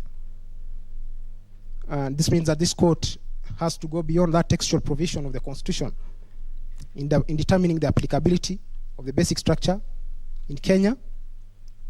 And also just to cite the finding by Justice Tuyot in page 876 of the Court of Appeal judgment. And Justice Tuyot articulates the issue of interpretation very clearly by stating that the history of the making of the current Constitution gives color to the text of the provisions of Chapter 16 on amendments. The history on hyper-amendments of the Independence Constitution and consolidation of power within the executive in Kenya is very relevant in providing context onto the interpretation of Article 255, 256, and 257 of the 2010 Constitution. And it's our submission that it had been submitted before the High Court and the Court of Appeal that Chapter 16 had retained its version in most of the drafts, either the Bomas draft, the Wako draft, revised harmonized draft, that shows that the intention of the people was very, very clear. And it has also almost been produced as a copy-paste under Chapter 16. The framers of the 2021 Constitution, which subsequently have been adopted by the people in the preamble, saying that we the people had the overarching goal of undoing all those loopholes between period 1964 and 2010, when the Constitution was ultimately promulgated, that befallen the previous Constitution. And that actually takes me to the finding by Justice Lenaola, then the High Court judge, in the Commission of Implementation of the Constitution vs. National Assembly, a 2013 case, saying that the judges have a duty whenever the identity and architecture of the Constitution is under threat. Today, that problem again is before you, and following the dictum by the Honorable Judge, this Honorable Court has the duty to protect the architecture and design of our Constitution. And that duty is given to you by the people of Kenya under Article 1. And I just want to laud this the whole judicial system, that despite the challenges they face in obedience to the court orders, which orders shall never be given in vain, I think post-2010, the judiciary has been one of the most reliable and the beacon of hope for the people of Kenya. And let me just randomly mention the Security Laws Amendment case in the first term of the Jubilee government that seeks to sweep most fundamental rights under Chapter 4, under the carpet. And I think the bench, I don't remember if it was a 3-judge or 5-judge bench, then rallied in defense of the Constitution. And my clarion call is that you, honorable judges or justices of the Supreme Court, must also protect the Constitution for posterity. And if I may refer you, your lordships and ladyships, to the wordings of the preamble, which is, I think, very unique, and also coming at the very, very beginning of the Constitution. In the preamble, the people says, we the people of Kenya adopt and enact and give this Constitution to ourselves and to our future generations. We adopt, enact, and give the Constitution to ourselves and to our future generation. For me, the issue of future generation is very key. It's a very, very key word. The intention of the people was that you can amend,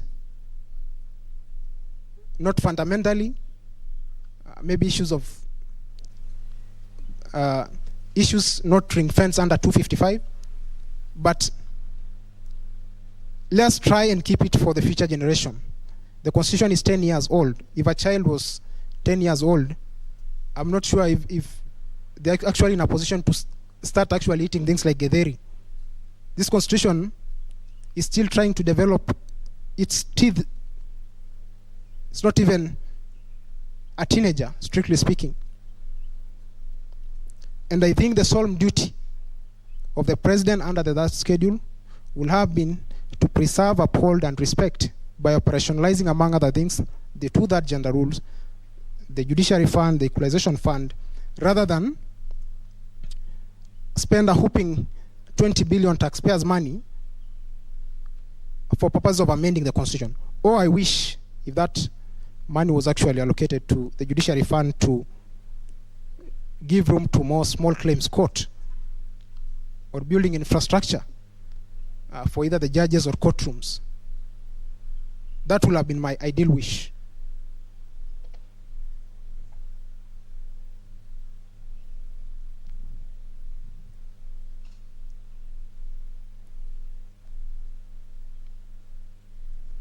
And this court may get persuasion of the phrase "we the people" by seeing as in it's also provided under the U.S. Constitution and the Indian Constitution. And interestingly, as in I found that the U.S. Constitution, despite the fact that it has been since its conception in 1787, 235 years ago, the people have only amended 27 times. We in Kenya, the Constitution is 11 years old. We want to move a whopping 83 amendments in a record 2 years to make it worse in the middle of a pandemic, such that the review by the people and even the collection of views becomes an uphill task, and you just sneak the Constitution under the tunnel and purport to legitimize it by saying that, look, the only requirement for us is if it has the backing of 1 million voters supporting it. I think that is not what is intended. That is actually putting the cart before the horse. Because if we got it wrong at the promoters level, then it is null and void ab initio.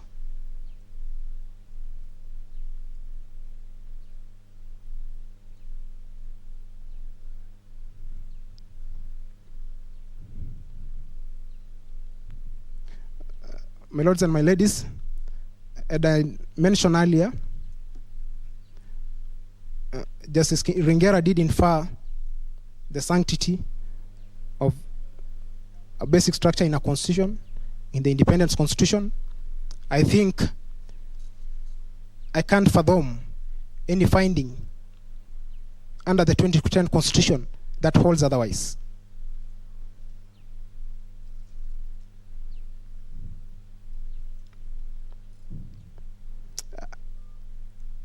Just as a response to Senior Counsel Paul Mwangi, the basic structure is an unruly horse. And actually Judge Gilbert, to an extent, saying that the Superior Court did fail in not indicating what the basic structure is. And I'll direct him to paragraph 471 under F, where the judges clearly outline what the basic structure is. So I think it is unfair to fault what is actually provided in the judgment of the court. And they go on and say it's all those features that are foundational, so important to our nation. And to an extent, they also mention things like supremacy of the Constitution and sovereignty. I do agree it's not a close list. The articulation of what was the basic structure was not closed. But I think it's unfair to say that the High Court darted all over the place in trying to say what the basic structure was.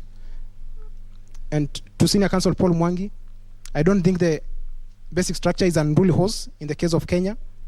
As I had said, the basic structure as interpreted by the Superior Court judges departs from what the basic structure in the Kesavananda case is.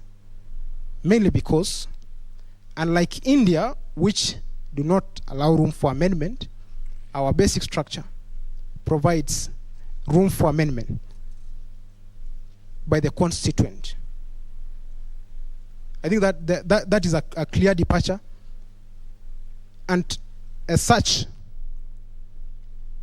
having identified then what the basic structure is under 255, I don't think then the issue of unruly horse should arise, because I understand the unruly horse as a phrase originating from Justice Ringera in the Christ of All Nations case was Apollo Insurance Company. And I think he was alluding to public policy being a concept without a province of what really could be termed public policy or the subjectivity of it. The Superior Court and the Court of Appeal have clearly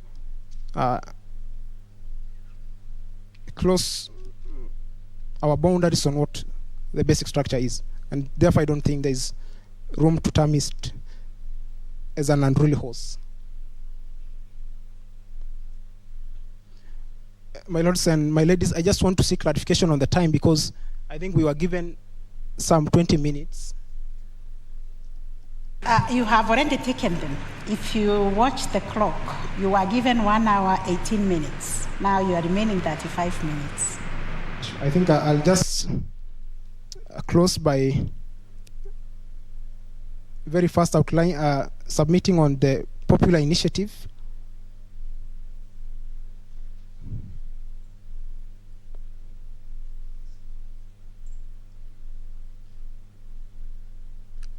And I could actually do it in form of a rebuttal because other parties will have a chance to submit on. That to rebut on Senior Counsel Kamau Karori on the president campaigning, he said that the president can actually campaign on the platform of amending the constitution. I think that is absurd and flies on the face of the third schedule on the other office of the president. And actually it overrides its right under Article 38 of the on political rights, because I had intimated at every election we get the governed and the governing, and what we have is a contract such that the president cannot be held to be crying saying that his political rights have been amended, while in real sense is actually the one on the other side of the table supposed to guarantee enjoyment of that right by citizen.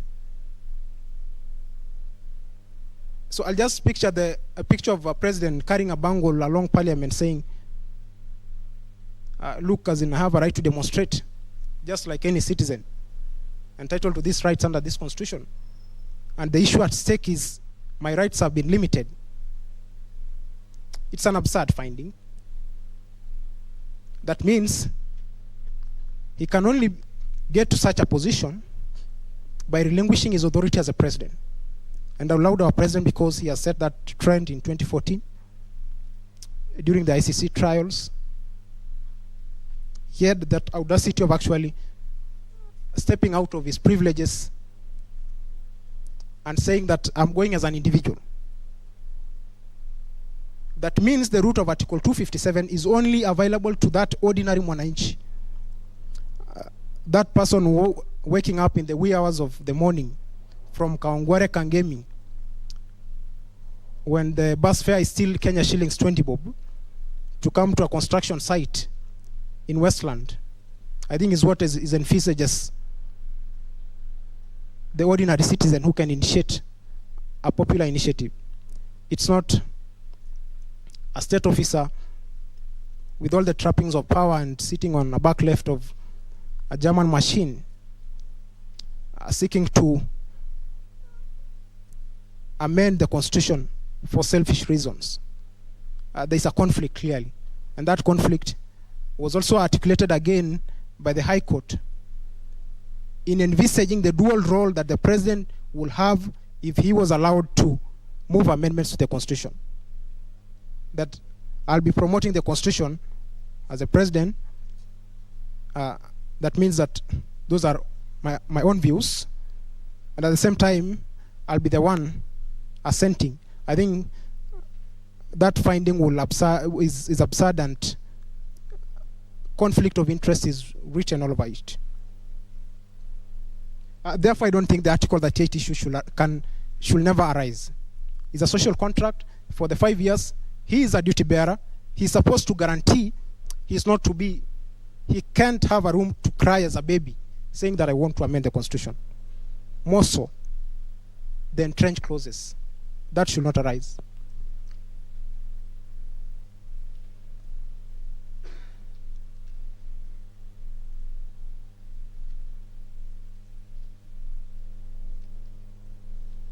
Mr. Moke will rebut the issue of referendum question.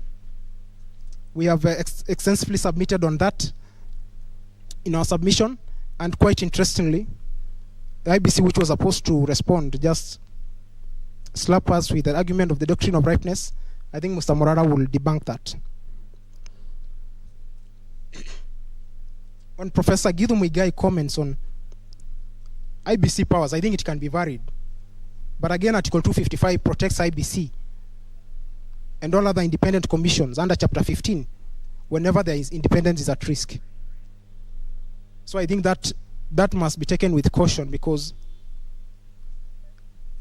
I believe IBC is also one of the commissions under Chapter 15. And whenever its independence is at stake, just the way this court independence was at stake with the creation of the Judiciary Ombudsman, then the hands of the promoter are locked. Senior Counsel Kiragu Kimani cites Article 138 of the Swiss Constitution. No evidence has adduced whatsoever showing that a president or any other state officer can actually move amendments. And I will refer you, your lordships and ladyship, to paragraph 57 and 58 of volume 21 at page 3027,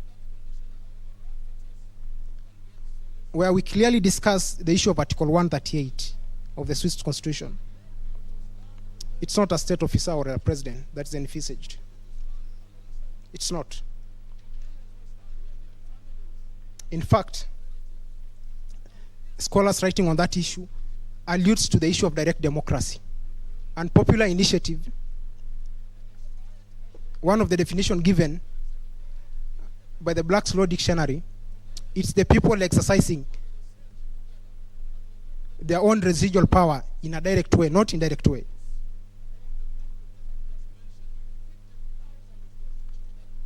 And paragraph 58 of volume 21, we say that according to Article 138 of the Swiss Constitution, all popular initiatives are driven by ordinary citizens as a form of direct democracy. And this actually originates at the local and canton levels. I'm sorry to take you back, my ladies and my lords, but under the CKRC report, the people say that our constitution should actually be amended the way it was made. And that, I think, introduces a very high threshold. And I'm sorry to use this word, but under the same report, page 42 of that report, the people had this to say as a recommendation, that one very interesting is the provision of structures of the review process to reflect the bottom-up approach. I know that that's a very sensitive term at this, but those are not my words.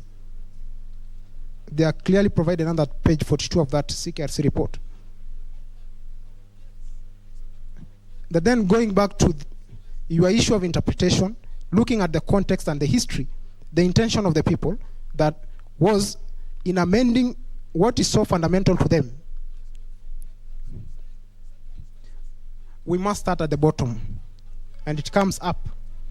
That means now with the involvement of the Constitution, the County Assembly, Parliament, and all other relevant entities like the IBC, but should never be seen to be something that is being proposed at the top. And that's why I was saying that the process of amendments introduced by the Constitutional Amendment Bill 2020 was wrong ab initio, based on that intention and context by the people provided under that CKRC report. For the interest of time,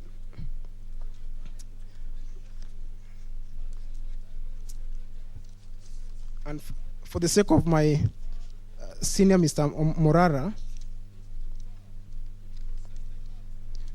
I just want to say that the post the 1997 IPG, where the people actually agitated for the People Review Commission,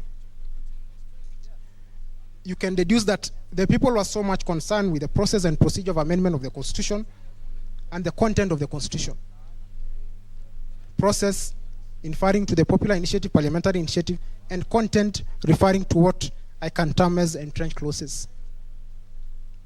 So I think that must really be considered. I've referred you, my ladies and my lords, to the Black Law Dictionary of meaning of popular initiative.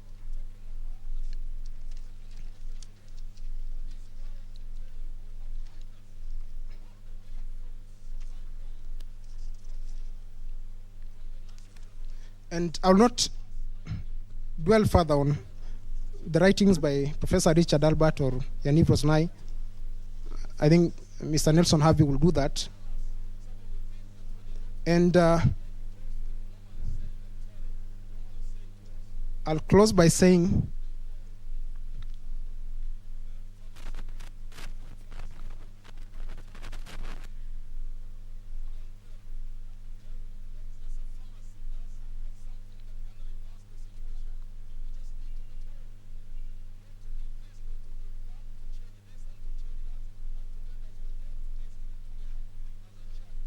that my clarion call to the first appellant and those in support is for them to end the hostilities against the Constitution.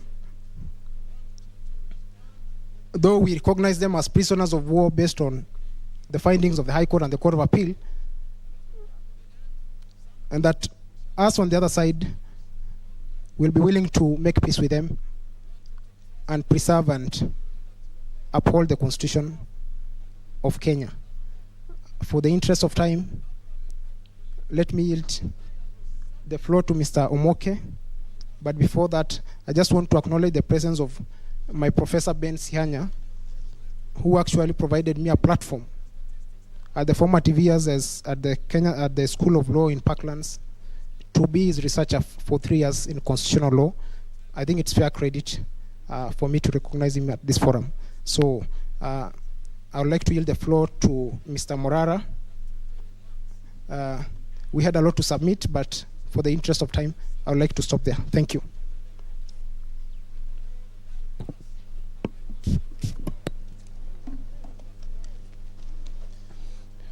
Honorable Justice of the Supreme Court, I'm very honored to appear before you today. Thank you for the opportunity to hear our arguments. I'll begin with the issue of quorum. When I was filing my petition before, my name is Morara Omoke, I forgot to say that. Morara Omoke, the third appellant, and I was also the petitioner in E416 before the High Court and the 76th respondent before the Court of Appeal. Before I filed my petition at the High Court, I read very carefully the decisions that were surrounding questions on quorum of the IEBC.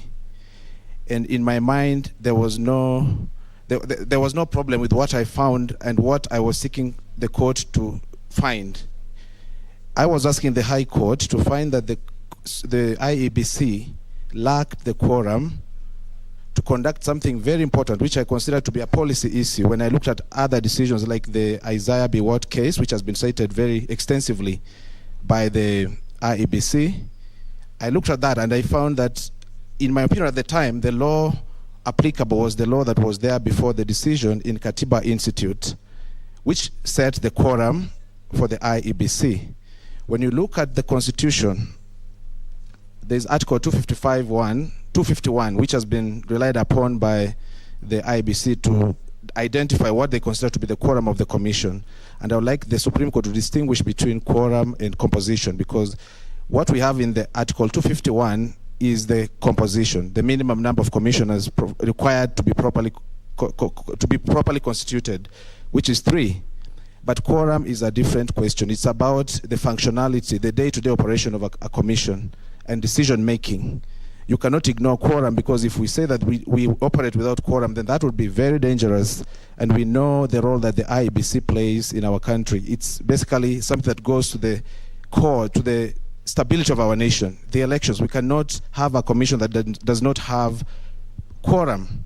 When we say, if we go by the argument of Professor Moigai, then we are suggesting that quorum in that case would be 100% for the 3 commissioners. If we operate with a commission of 3 commissioners and we are conducting an election, very, very sensitive, and something happened to one of the commissioners, what would have happened if we were conducting an election?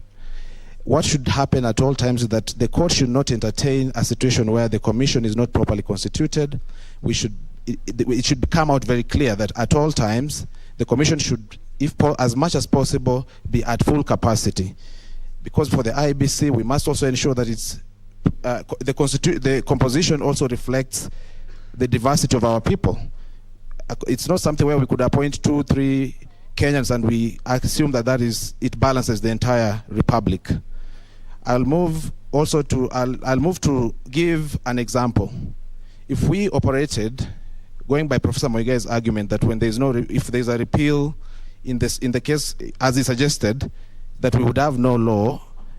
Let's take an example. If we had an amendment to the tax code, repealing the current tax rates and providing higher tax rates, and that was challenged at the courts and found to be unconstitutional, can we actually argue that then we would be in a country where we do not pay taxes until the parliament enacts laws providing for the previous tax rates?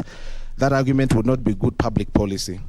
I move on to the next question on the composition, the second schedule to the Constitutional Amendment Bill of 2020. To me, that was very straightforward. I did mention it in my High Court petition, but I did not consider it to be a very complicated question, and I would ask the court to easily find that under Article 89, already there's a provision for how to delimit boundaries, and the timelines are provided within a duration of 8 to 12 years. That has not been done, so there was no mandate for the BBI, the Building Bridges Initiative, to do that particular responsibility on behalf of the IBC. I move then to the question of public participation. A lot was said in the High Court and before the Court of Appeal. That may not have been highlighted before you, but in a very short summary, what was found is that the promoters, who we argued then was the president, did not comply with the procedures set out in the Constitution in terms of public participation. It's very straightforward. What happened is that initially they went around the country, views were collected, that's all okay. Of course, we saw some problems with that, how it was done, because basically what was happening is that those collecting views moved from town to town in the Republic, collecting views in 3-star and 5-star hotels. Obviously, who is going to be in those kind of fora? That kind of fora, it's the elites, the poor, or the ordinary, what I would call, I wouldn't use the word poor, but what I would say as the everyday Kenyan may not have that access to give their views. So that was one of the areas where they failed. But more importantly, when the bill was published for the purposes of now collecting signatures, that was on 25th of November 2020. And the signatures were collected from the next day, under 12 hours. So there was not opportunity to educate the public on what was contained in the bill. Another problem which was highlighted and accepted at both levels of the High Court and the Court of Appeal, which has not been challenged, was that there was no consideration of because it was done, the publication was done online, there was no effort to consider the internet connectivity in our country, which when I look at the Kenya Population and Housing Census report of 2019, volume 4, was found to be 22.6%, and the access to computer was 10.4%. So if you do it online, automatically you lock a vast majority of the people from being able to see the bill before they collect the signatures. And if you do it the next day, it means you do not care for whether they were given the opportunity. And if you look at the decision of this court, the British American Tobacco case, you gave us the guidelines that we must look at when we weigh an action that has been undertaken to see whether it meets the threshold for public participation. And when you look at that case, many things were not done. For instance, there was no, what is then happening in that case is what we would say is illusory, what is cosmetic, what does not give the public reasonable opportunity to study the bill before they can give their consent, before they endorse. So what that means is that for the 4.4 million signatures that were collected, they were of no value because a vast majority of those people were just signing before studying the document. When you look at the amendment bill, it contains about 74 clauses. Even for us who are the experts in the law, we may need some time to study those kind of provisions before we give our views. And that's why when we were able, you could see even from the filing of the petitions before the courts, people took time to study those provisions. So you could not conclude that doing it under 12 hours of publication is enough. There's a lot I could highlight there, but I think that's enough just to show what exactly happened. When it moved to the IEBC has argued that they do not have any responsibility to ensure compliance with public participation. That is wrong. When you read Article 10, it imposes on all state officers and all, even the commission, being one of these institutions required to comply with Article 10. Those are values that must always be reflected in their decision making. So when the signatures were brought before them, the first thing they should have done is to consider whether there had been public participation. They had that responsibility. They had to consider if on their part they have actually conducted, there was civic education before they process that, and that's a responsibility that solidly lies within the jurisdiction of the IEBC under Article 88. So on that question, the court should easily find that there was no public participation, should not entertain any argument to the contrary. I will move then to the issue that is before us in my appeal. The appeal which seeks to an interpretation of Article 257.10 to establish whether indeed in our country we should be having more separate and distinct referendum questions. I'll begin by laying a foundation based on the judgment of the Court of Appeal.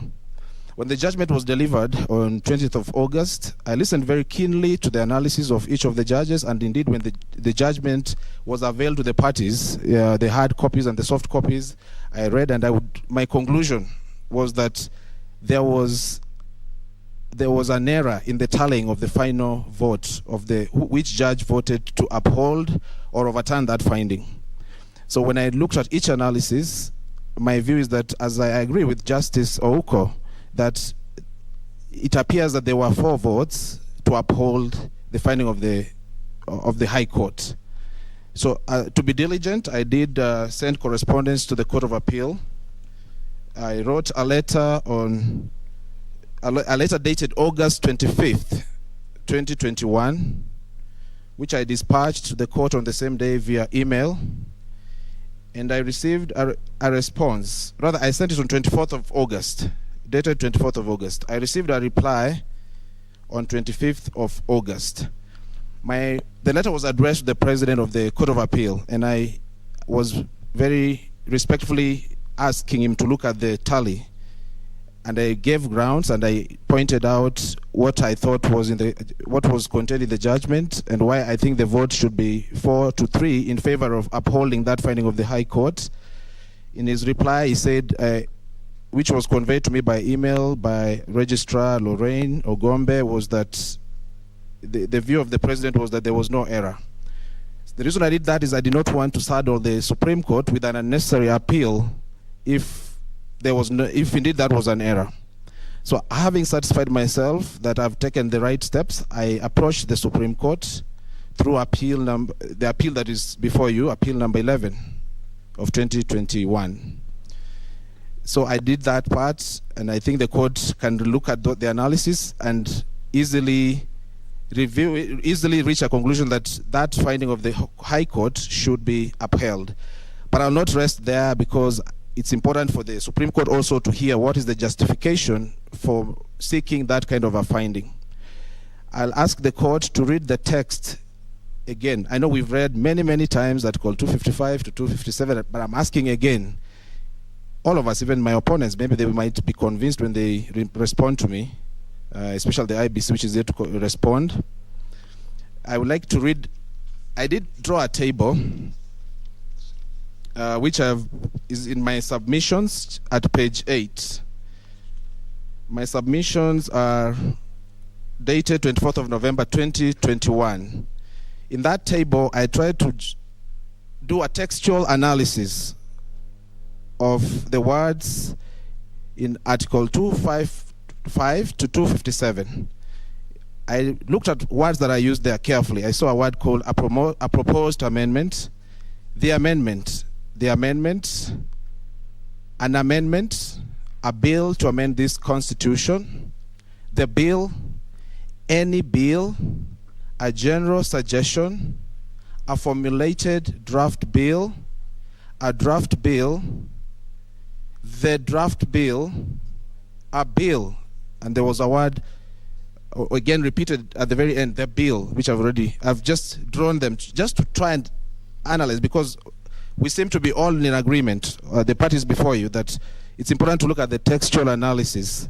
So when I do the textual analysis, my conclusion was that the way the words have been used by the Constitution in those clauses can only mean that they are used in a singular form. Also suggesting, therefore, that when we prepare a draft bill to amend the Constitution, it ought to contain a single amendment. But if there is a need to contain anything more than one, it has to be something that is consequential, that arises from that amendment being made. Because it happens, you could amend one section and it touches on another one. But the primary amendment should be one. So that's why I want us to start on our analysis when we, hopefully I am praying to the court, when you do the analysis, to begin at that point, which will then assist us to reach a conclusion that a draft bill should contain one issue or one amendment. However, if the court also looks at that, it should not rest at that point. Also look at the findings and see that if an amendment is just one amendment, then when we go to the referendum, the voting should be on the amendment, that single amendment, in a way that allows the people to select just one item at a time. There's a possibility when you do an amendment, you may have then what I'm calling the referendum questions, whereby just a single amendment elicits the need to get responses from the people on more than one issue. I'll give an example. If there was an amendment to alter the presidential term, that kind of an amendment will require some responses from the people. Do we agree that we should alter the presidential term limit? That will not end there. We may need also to hear from them. Do you want to increase it? Do you want to increase the term, presidential term, or reduce it? Then there will be another question. How should that amendment be? Do we have a 5-year presidential term or 4 years? A 5-year term, that is, and then is someone entitled to getting one term only? So you can see that just one amendment can lead to more than one referendum question. So what I'm asking the court, by looking at my prayers, the main prayers in my petition, if the court can reach a conclusion that we should have a draft bill with one single amendment, it will be able to resolve the problem. If we have an amendment that is framed in terms of the distinct referendum questions, that will be able to deal with the problem. This issue that is before you is not theoretical, it's not speculative, it is based on a real issue. Before you, what has triggered the litigation, at least for all the petitions before the High Court except one, was the fact that there was an amendment bill, what we're calling the Constitution of Kenya Amendment Bill 2020, which, as we've said, contains 74 amendment clauses, but there could be many more amendments. If you analyze each and every clause, it could generate more than 74 amendments. So therefore, when I approached the court at that time, I'm informed by Article 22 of the Constitution that if I can, as a citizen who is doing his duty under Article 1 and Article 3, Article 1 and 3, to defend the Constitution, I have to approach the court and say, I am feeling that there is a threat on the Constitution, because if we conduct this referendum, we end up with a yes or no question on 74 amendments. It's dangerous. It's not good for the country. It will decimate the Constitution. And I'll give examples. When I looked at the amendment bill, as a citizen who is taking a vote, I'm just going to pick a number of examples. I saw a provision allowing a tax break. I would be very happy. And I think any entrepreneur out there would be happy to get a tax break. But as an advocate, I found another provision telling me that if we pass the amendment bill, then I cannot conduct election petitions until when beyond the Court of Appeal. That litigation ends there. And I found that is a limitation on the rights of those who litigate, because the provision is there matters of political rights should not be limited. As a litigant, they should be able to get the opportunity to litigate to the end. As an advocate of the High Court representing them, that's my trade. I should not be limited to end my litigation in the Court of Appeal. When will I appear before you, Honorable Justices of the Supreme Court, if we end all the litigation in election cases at the High Court, at the Court of Appeal? So I'm concerned I cannot accept to vote for that kind of an amendment. But I am seeing the tax. So I'm being put in a dilemma as a citizen when I'm taking a vote on that kind of a bill. I look at other dangerous provisions that would have totally destroyed our judiciary, like the judiciary ombudsman, which was dangerous for our country, not just for the judiciary. So basically then I would like to highlight other provisions of the Constitution which should aid the court to reach a conclusion that we should always have separate, distinct referendum questions, and we should have a draft bill only raising, or rather containing only one single amendment. We begin with Article 32, which gives the people freedom of opinion. You are entitled to form your opinion, but if I'm given 74 amendments all in one document, what opinion will I form? If I have to still express my decision at the end, having been given more than 74 contradictory, confusing provisions, some of which I agree with, others which I do not approve of. I go to Article 33, freedom of expression. If you give me all of them in one document and you tell me to express my freedom of expression, I will not be able to exercise that freedom. If you give me this in a vote, Article 38, my political rights, when I'm seeking to vote as a citizen, and I'm just given all the options tied in on one ballot, it cannot be in line with Article 38, where I'm told that in Article 38, my freedom, the right to vote includes being able to vote in a way that, to be able to express my will in an election freely. It cannot be free if it is like that. Then I go to the general principles for the electoral system of Kenya at Article 81. They have been laid out. What are the principles? That the electoral system should be able to enable simple voting, efficient voting, voting that is seen as transparent and accountable. It cannot be transparent and accountable if you get 74 amendments and you are voting in one. It's like, I'll use a simple analogy. If we were to be given the 6 ballots that we usually do in our general election, and you're told you have all your presidential candidates, they are in one ballot, or rather they are classified, and you're told you have this presidential candidate and you have this member of parliament, all the way from top down the ticket, vote only once. How is that going to be, how does that sit with the Article 38 and Article 81? So basically what I'm telling you, the justices of the Supreme Court, is that the issue of the format of referendum questions and the draft bills, it strikes the heart of the Bill of Rights. And when you interpret the Constitution and Article 259, then you have to look at that. You have to look at whether the kind of thing that is before you will it enhance human rights, will it enhance fundamental freedoms of the people.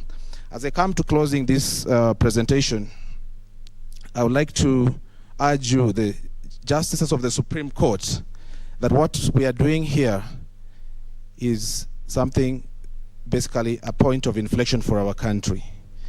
And as President Joe Biden usually says, it's on us. It's on you, the justices. It's on us, the advocates and the people, to comply with the clarion call in Article 3 of the Constitution, that we have to ensure that the Constitution is respected, upheld, and defended. I thank you, judges, and in case there's any question you would like to ask me at this point, I would be happy to take it, or I'll take it at a later date. Thank you for your submissions. I think we'll reserve the clarifications later. Thank you, Honorable CJ. Yes. It is now 1:20. We will take a lunch break and resume at 2:30 to hear from the respondents. 2:30. As we break for lunch, My name is Ochiel Dudley. My lady, I just wish to clarify a really small and harmless report I've seen in one of our dailies concerning yesterday's proceedings. I have seen it reported that 2 advocates sought leave and were granted permission to withdraw from the proceedings, and that Ochiel Dudley was one of those 2 advocates. I just wish to clarify, my lady, that Ochiel Dudley did not seek permission to withdraw and did not withdraw. He remained seated yesterday and has attended today as he will tomorrow. Most obliged, my lady. Thank you. That is well noted. Thank you, my lady. 2:30.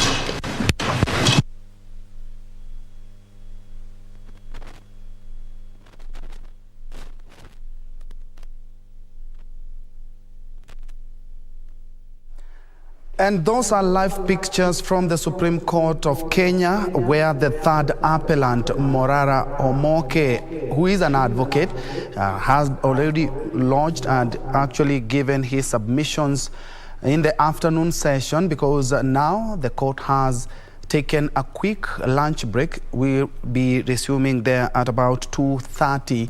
We'll be given a chance for the respondents in the case. But just a quick one is Advocate Morara Omoke, who has just been giving his submissions, has raised issues about multiple referendum questions as opposed to just voting in for the whole referendum or the whole bill as one, and the application of the basic structure doctrine, which has formed the basis for this appeal. Indeed, this is Lunchtime News. Thank you so much for making time. My name is Bentro Njue, and Lucy Mwaura is our sign language interpreter for this broadcast. Let's know exactly what is happening in the country. Sarafina Robi is keeping a keen eye on the Supreme Court, and she will be giving us more a little bit later. Straight to the news. Maendeleo ya Wanawake organization has committed to help end gender-based violence and female genital mutilation as part of its resolutions in the Vision 2030 arrangement.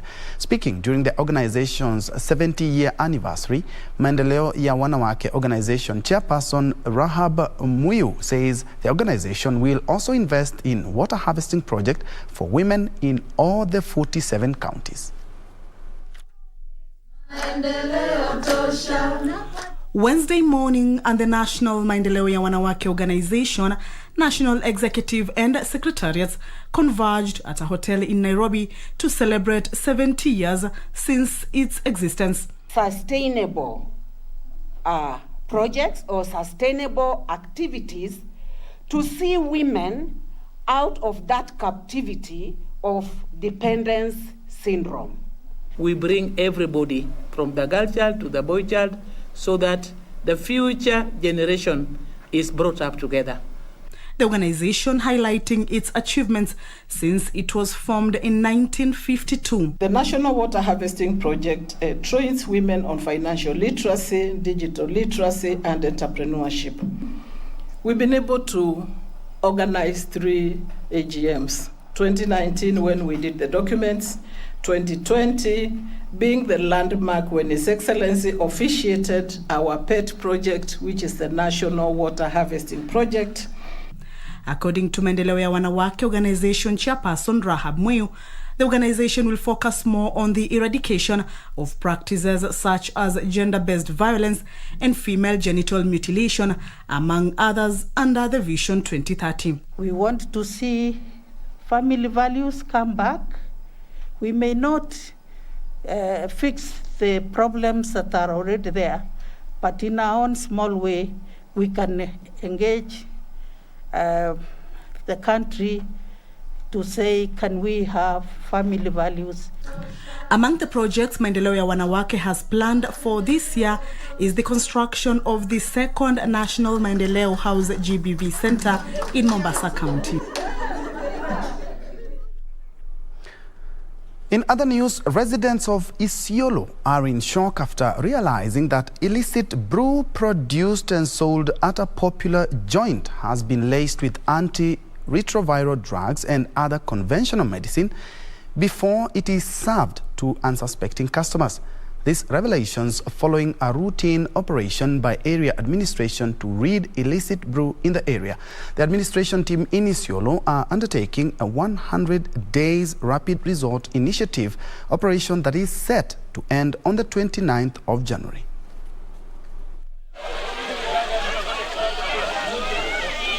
These were the scenes at God's Power Cave. Illicit brew drinkers of Bulapesa area in shock after investigators during their routine operation found ARV tablets dissolving in drains and other unpacked drugs supposedly to be used to make illicit alcohol. Hata hivyo mimi mwenyewe nashukuru, manake hata mandugu zangu wengine wanakula pombe, wanakunywa bangi, kama wanaweza wakawacha, hata mimi naweza nikashukuru. Nimeachana hiyo tembo. Isiolo Deputy County Commissioner Kefa Marube, who led the operation, said that a number of people in the area were in hospital for complications arising from consumption of illicit brews, with many youth lost in the brews and unable to engage in any productive work. Hii dawa inafanana hii, sio hii lakini inafanana hii. Mkiona dawa yoyote ambayo haijaandikwa maandishi, mjue ndio kete. Na kete inafanya wanaume hapana saa. Mnanielewa? Ningependa musaidiane na hawa. The administrators nabbed and destroyed 2,830 liters of a drink, Nemndume, and 40 liters of changa. Bulapesa area manager Wario Elgoi noted that this was not the first time that the team has found alcoholic drinks being mixed with ARVs among other conventional medicine. Ajabu ya Mungu, leo tumepata pombe hiyo marwa inaongezwa dawa ya kupunguza makali ya HIV. Hii ni sumu tosha ya kumaliza watu bila watu kujua. Sasa na mimi basi nikiwa kama area manager wa area hii, natangaza vita na yeyote anayetengeneza, iwe ni pombe ama ni bangi ama ni hiyo marwa. Marube urged locals to be wary of what they consume, noting that they may end up consuming very poisonous concoctions in the name of alcohol. Ruth Wamboi for Lunchtime News. And on that shocking note by Ruth Wamboi, of course, we need to be very careful with what we ingest in our bodies. We are taking a quick break, but don't go away. We still have more news, including the shock exit of Ghana, the 4 times African champion. Well, we have a lot in store. We'll be back shortly.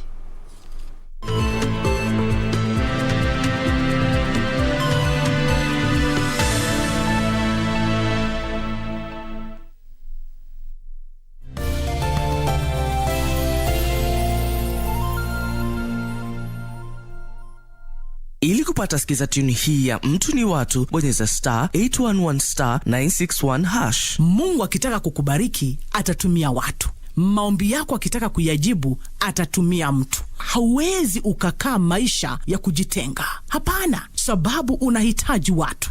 Angalia, toka nje, wacha kukaa peke yako. Toka, kutana na watu. Jumuika na watu, penda watu, furahia watu, zungumza na watu. Baraka.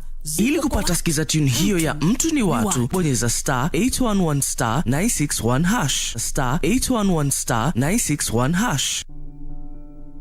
Tusirudi nyuma kwa mipaka na nchi kufungwa. Tusirudi kwa biashara na shule kufungwa. Kwa kutoweza kukutana. Kwa kutengana na tuwapendao. Tusirudi nyuma. Na kuhitaji unikinge, pata chanjo. Ili tuendelee na maisha vizuri.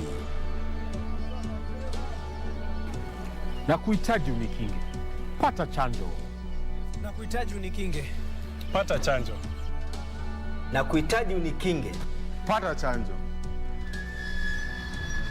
Na kuhitaji unikinge, pata chanjo. Ili tuendeleze maisha bora kwa ajili ya wapendao, nchi yetu na usoni wetu. Kwa ajili yetu sisi sote. Pata chanjo. Kaa chonjo.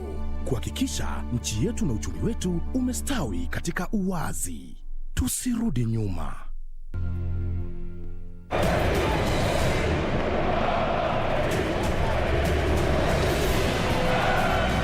Yastremski, and there was Jovetic to score. Oh, Kevin Behrens. Belfodil, and he is there. Elney's chance taken. There's Richter. Kevin Behrens again. Hertha or through. Union Berlin do have a place in this season's last 16.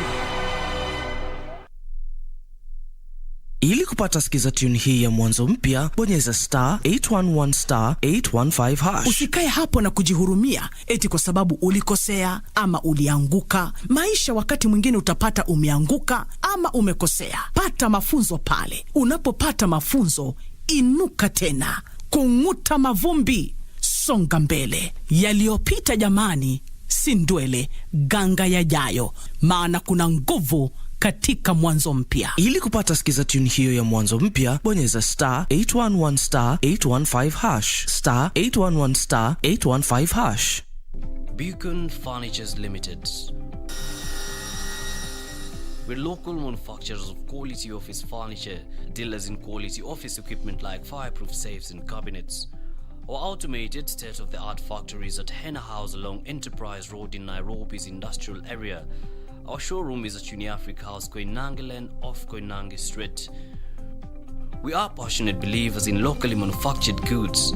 When you and I buy locally made furniture, we impact on the livelihoods of our brothers and sisters. For orders, visit our showroom at Uniafrica House, Koinange Lane off Koinange Street. Beacon Furnitures Limited. Jenga Kenya, tupate ajira. Mundos divididos por una sombra de traición. She doesn't deserve to be treated like that. Why did you still choose to live with people that you don't really know? Now that I'm back, was I able to put flowers on his grave? Mariela? Even from afar, it's obvious that you're seducing Santiago. Oh, come on. Just stop it. I've seen you a lot of times flirting with him. Demian Ferrer is a mean person and a very rich and powerful one. Fighting him or any one of his family is a lost battle. Leonardo Del Rio is back here in town. Tell him Mariela Salvatierra was here and she's looking for him. Mariela? Yes! Lying heart. Fue sembrando el veneno y la ambición.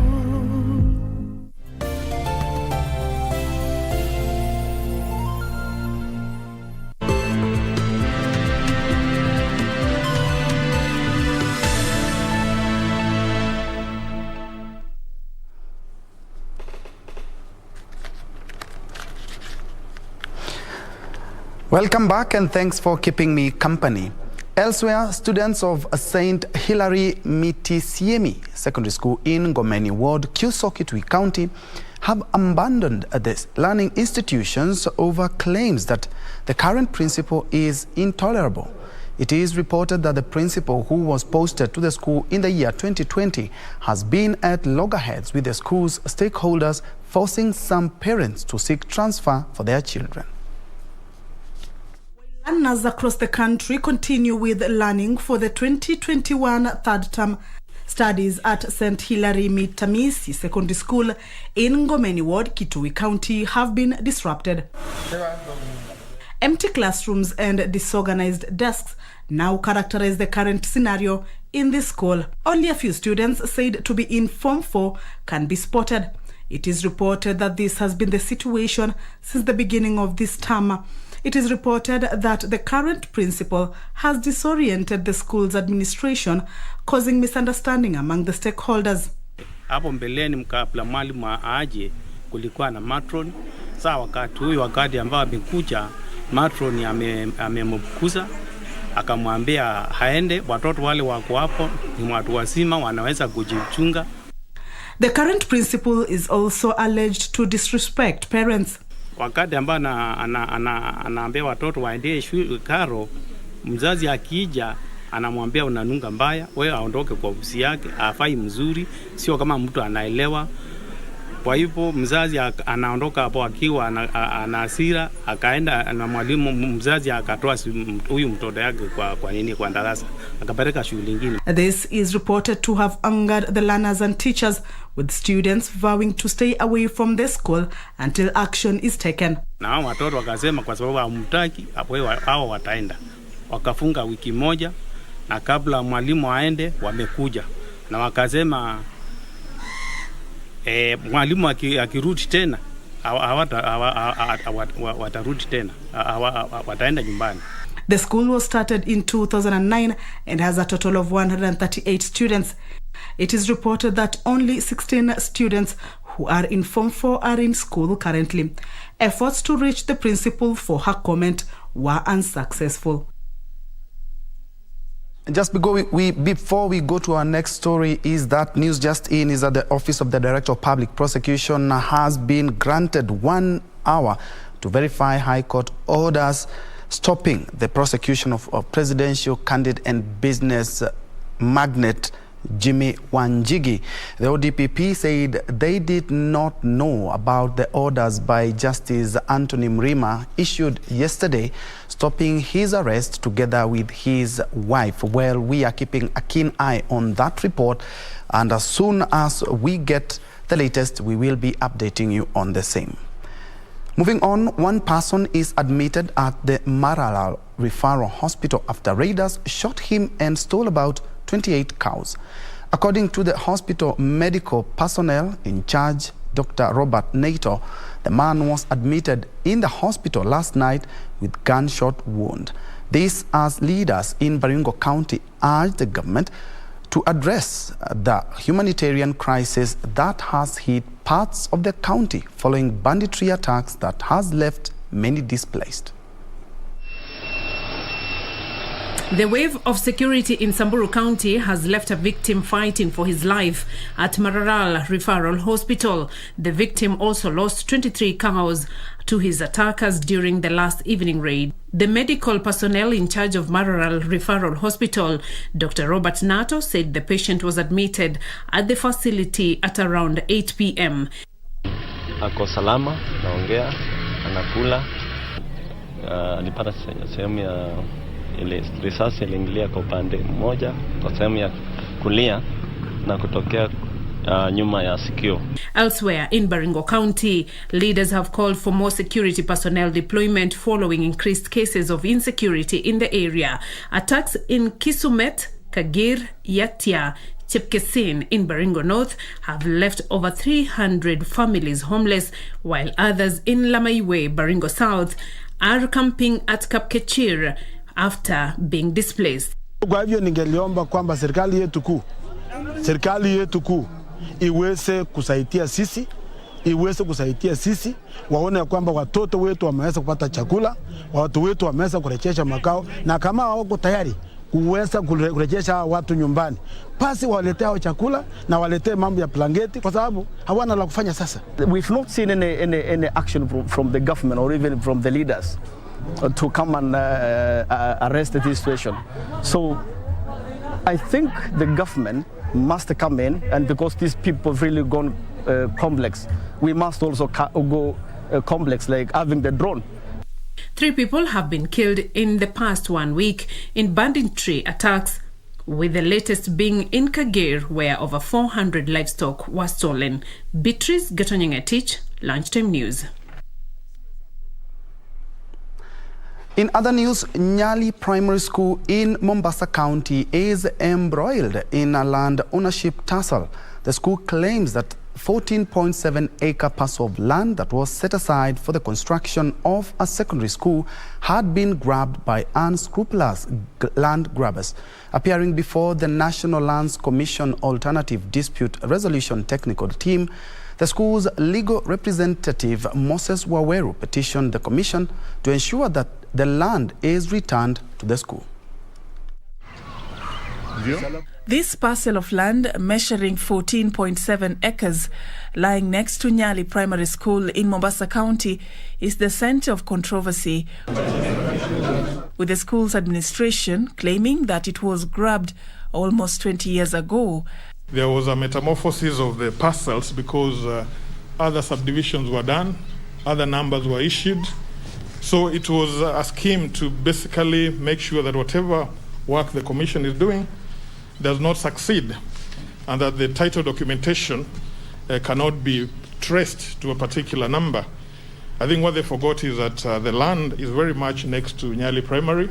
Appearing before the National Lands Commission's Alternative Dispute Resolution Technical Team, the actual acreage has... the school's legal representative Moses Waweru submitted that the land which had been set aside for the construction of a secondary school had been illegally subdivided and allocated to unknown individuals without their consent. High Court Judge Said Juma Shitembwe is among 47 individuals and companies listed in the disputed prime land. Through his lawyer, Augustus Wafula, Shitembwe argued he legally acquired his parcel of land. This Idris Hussein Mohammed sold this property to Justice Said Jitembwe in 2004. Now, from 2004, Justice Chitembwe has been in occupation of this property. Now we are talking about over 18 years. Has been using this property exclusively for over those 18 years and has massively developed this property. The matter will be heard again on Thursday afternoon, with final submissions expected on Friday morning before the Commission gives its recommendations on the way forward. We require the receipt to confirm payment as part of the conditions for the issuance of the allotment letter, and we require a letter of acceptance to enable the Director of Survey to conduct a survey on this land. The commission, led by Vice Chair Gertrude Nguku, is in the region for 5 days to conduct inquiries and investigations into disputed parcels of land in Mombasa and Kwale counties. For Lunchtime News, I'm Safin Aching Oma. And still keeping tabs with education matters is that a section of candidates seeking the Kenya Certificate of Primary Education have expressed optimism that they will do well in the forthcoming national examination scheduled to run in early March. The 644 students of Mweki Primary School in Kiambu County revealed they are well prepared despite the academic interruption occasioned by the COVID-19 pandemic. Speaking during a Class 8 parents' meeting, the school's head teacher Joseph Kamau said that the high standards of discipline among pupils, teachers and the school management has seen the institution plan their time and classwork well and are now ready to battle it out with other candidates across the country. It's not a very big block to us.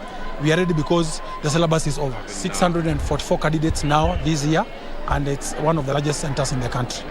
His remarks comes days after Education CS George Magoha allayed fears of KCPE and KCSE candidates who had expressed concerns that the exam will cover the whole syllabus, yet they had spent most of the school calendar at home due to the COVID-19 pandemic. The marking will also take into consideration the fact that the timetable was constricted. So there's no need to panic as if it is the end of the world. We just want to know, under these very difficult circumstances, how much we are able to be taught. Roiro MP Simon Kingara, during the parents' meeting, announced plans to build more classrooms in the institution as well as facilitate free lunches for all candidates sitting their exams. Kwa sababu ya COVID, mashule mengi sana katika eneo hili letu ya kibinafsi yalifungwa. Na wale watoto wengi tulikuwa tunategemea kupunguza hapa walienda wakajaza shule mbili na hatukuweza kupunguza shule hii. Reporting for Lunchtime News, I'm Wamboi Otiende. Moving on, the outgoing Narok County Commissioner Evans Achoki has called on the members of the political divide to shun divisive politics and be champions of peace and unity as the country heads to the general election. Achoki, who has been promoted to a regional commissioner and deployed to Eastern Region, called on locals to work together with law enforcement officers so as to ensure peace prevails in the region. Speaking while handing over the office of the new Narok County Commissioner Isaac Wanyonyi, Achoki, who has now been promoted to Regional Commissioner, lauded the existing partnership among locals and security officers in the region. So I want to thank all the leaders for the cooperation, security officers for the job well done. I also want to thank all the residents of Narok County for the cooperation that I received from them. Achoki said the partnership was paramount as it had brought a peace, especially in Narok South and Transmara, where in the past chaos had erupted and lives had been lost. The last 1 year, Narok County has experienced relative peace that was elusive for quite some time. The new Eastern Regional Commissioner challenged locals to continue working together with law enforcement officers so as to ensure peace prevails in the region ahead of this year's general election. New Narok County Commissioner Isaac Wanyonyi urged leaders to follow the law and ensure peace prevails in the region before and after election. This year being an electioneering year, that there is peace throughout the remaining month with the election and even after election, as we will make sure that we provide conducive environment to all those people who are seeking elective posts, but we want also to request them to make sure that they observe the law. Reporting for Lunchtime News, I'm Jackie Wambiru. Let's now turn our attention to matters politics now, where a section of politicians allied to UDA now claim Azimio la Umoja presidential candidate Raila Odinga is a project of President Uhuru Kenyatta. Speaking in Kakamega County, the UDA team led by Mumias East MP Bernard Washiali cautioned the Western Kenya electorate against supporting Raila Odinga, saying he has previously shortchanged their leaders.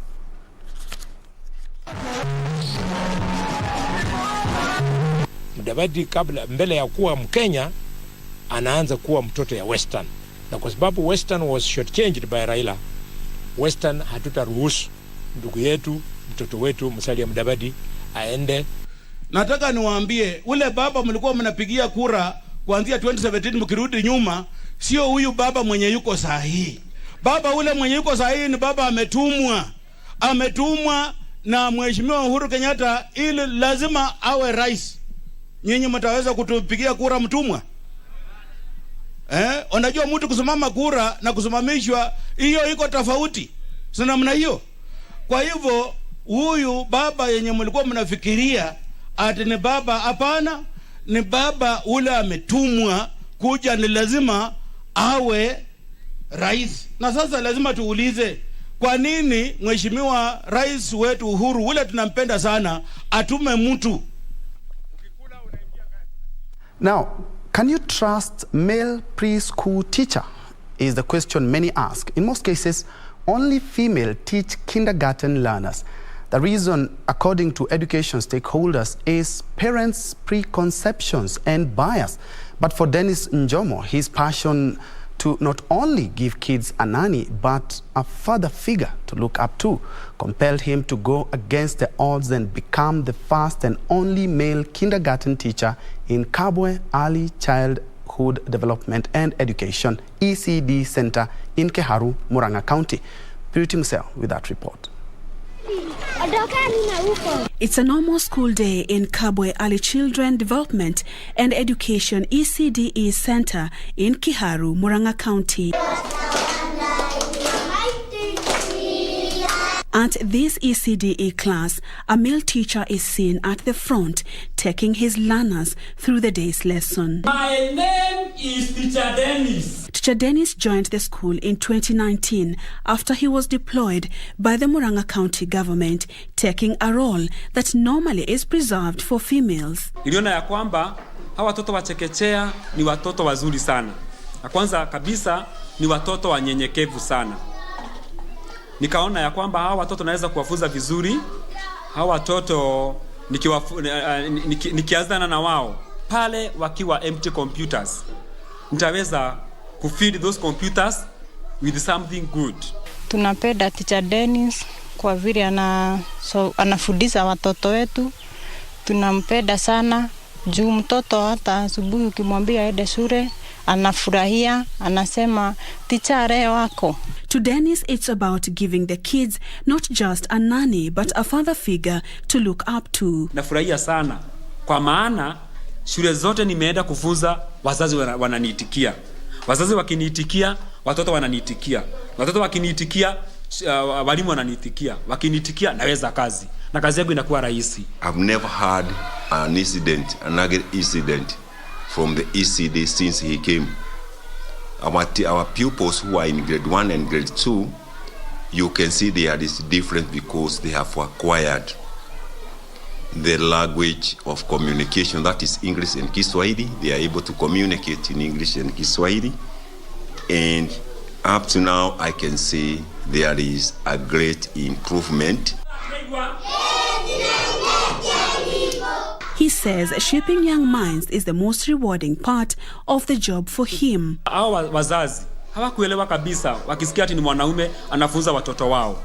Wengi wao walikuja kuangalia huyu mwanaume ni mwanaume aina gani. Kwanza wengi kabisa hata hawakwenda nyumbani. Walibaki hapa siku nzima kujua na ni mwalimu wa ukweli ama yuko sawa. Nikija nikiambiwa huyu ndiye mwalimu, mtakuwa mkisaidiana na yeye. Nilishindwa how comes mwalimu wa the man sikuweza kueleza, lakini tukikaa na yeye nikajua he can do, anaweza. Tumesaidiana na yeye mambo mingi.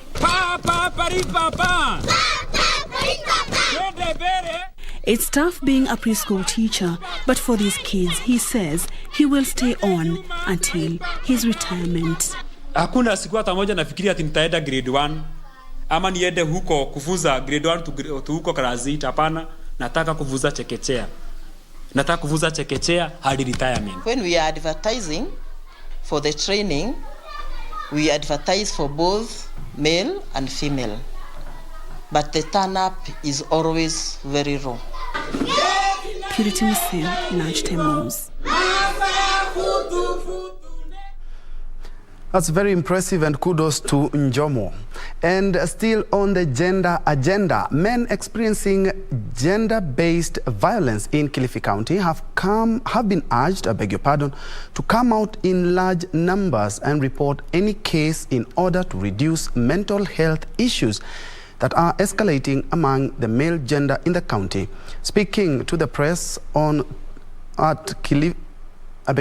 speaking to the press, County Director for Gender and Social Services Mwangome Shuma informed that the devolved government has put in place measures aimed at sensitizing the public to seek assistance when they fall victims of gender violence.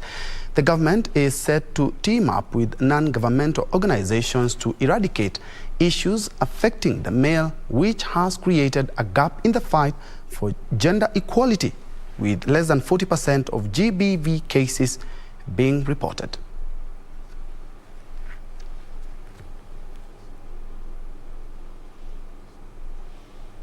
Tokeze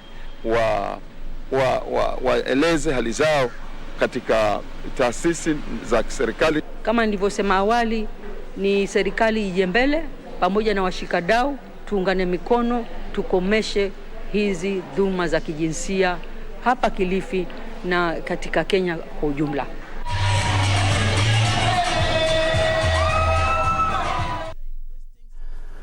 Moving on, vandalism of electricity infrastructure in Kiambu has become rampant, with residents of Ndeia, Kiambu County, appealing to the national government to replace a stolen transformer in the area. The locals say lack of power supply is costing their businesses and livelihood. They are calling for immediate resolution on the matter.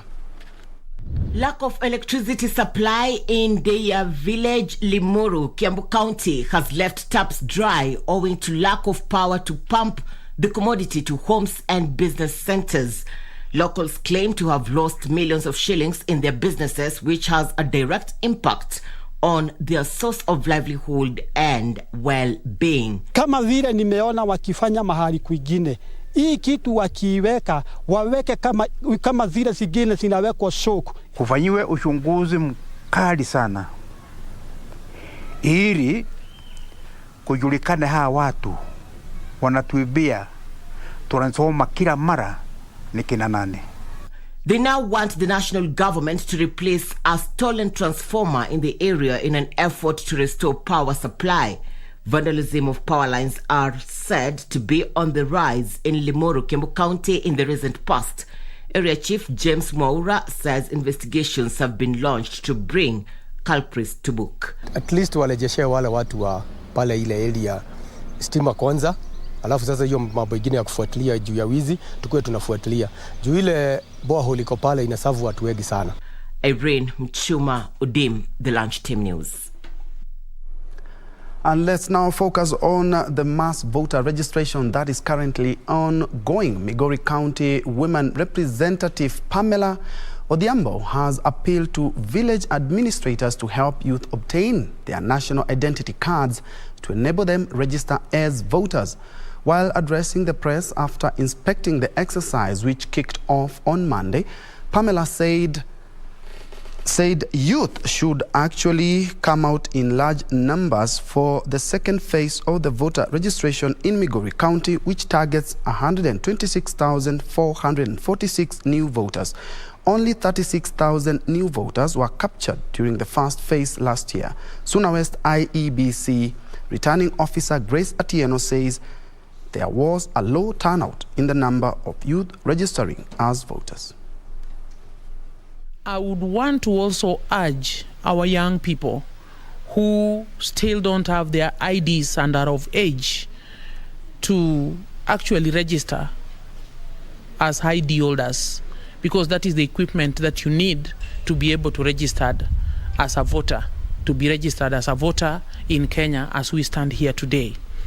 Though for Migori County as a whole, the whole morning we have had the rains, and therefore we have started on a very low key, but we are expecting good results even in the evening. And IBC has also put in place so many strategies to help us achieve our target this time. We have engaged partnerships like Youth Coordinating Committee. We have engaged stakeholders like the politicians.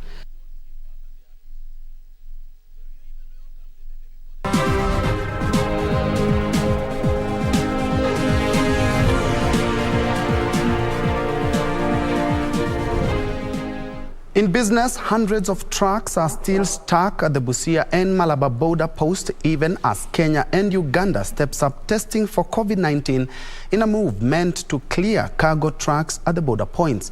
Transporters blame slow COVID-19 testing and overlapping in Malaba for the traffic jam. Last month, Uganda introduced a mandatory COVID-19 testing for truck drivers entering the neighboring country that it would later abolish after an intervention by the EAC and protest by transporters. The move has seen hundreds of trucks stuck at the border posts, despite Uganda temporarily suspending the mandatory COVID-19 testing at the Malaba and Busia border posts. Although Kenya and Uganda on Friday last week resolved to clear the traffic snarl-up at the border posts within 2 days, but the situation on the ground has worsened. Hii jamu mpaka Bumala tupite wapi? Sasa hii moto ikiwaka hapa tutafanya nini? Angalia vile matreli imekaa, mtu anapotoka Matayos kufika mpaka kwenye mpaka anatumia masaa 5. Tunapata shida sana kwa sababu tunapo hawking kwa barabara huku magari zimeshikana, mapikipiki kugongwa ni rahisi. Transporters say slow COVID-19 testing and overlapping along roads leading to Malaba and Busia border posts are to blame for the traffic jam stretching tens of kilometers. Malaba inasababishwa na polisi juu ya overlapping. Polisi hawachukui ile kisheria. Sisi sote watu wa container, hata ukiangalia hata sasa hivi uende ukiitisha kila mtu utapata hapo na certificate. Lakini hizo matenki hata wengine hawana certificate na ndio wanapewa escort kwenda. Sasa tunashindwa haki iko wapi? The two nations held talks on harmonization of COVID-19 testing and vaccination. Look at the whole protocol of testing truck drivers and citizens crossing the borders, and that work is ongoing, and hopefully we should be able to come up with a mutually agreed program amongst ministers of health of East Africa to make sure that we don't have those kind of backlogs. again. The traffic snarl-up has also affected fuel supply in Uganda as hundreds of trucks remain stuck in Kenya. This has resulted to a spike in fuel prices. Caroline Jenga for Lunchtime News. Moving on, Kentucky Fried Chicken, KFC, has started selecting local farmers who will be contracted to supply the farm produce as the fast food restaurant targets to start sourcing potatoes locally. Agriculture Cabinet Secretary Peter Munya says the contracted farmers will start receiving certified seedlings for the varieties needed by the International Fast Food Joint once the process of selecting farmers is complete. A selection of potato farmers will start supplying Kentucky Fried Chicken KFC joints in Kenya with potatoes once the selection process is complete. Kentucky Fried Chicken, which has been grappling with challenges in sourcing potatoes from Egypt, has started the process of selecting farmers who will be contracted to grow the potatoes. Actually, I agreed with KFC to work together. They have identified the people they want to work with to start rolling out that particular variety they require.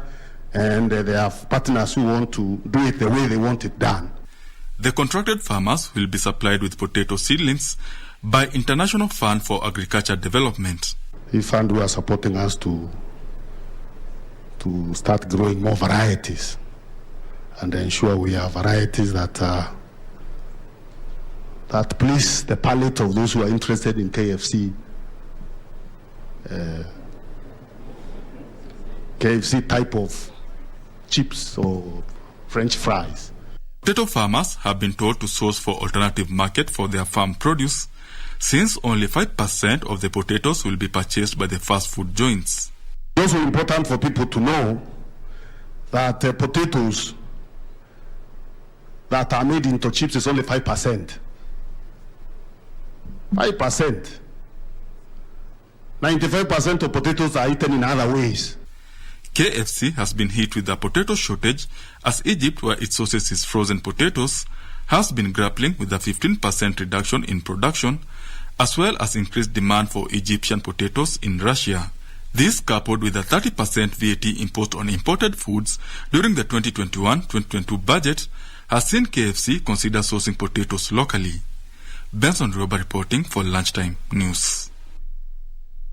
Let's now turn our focus on international entertainment industry, where Nigeria's movie industry has made a strong comeback after COVID-19 related downtowns, with figures showing the industry doubled ticket sales in 2021 from a year earlier due to the COVID-19 lockdown.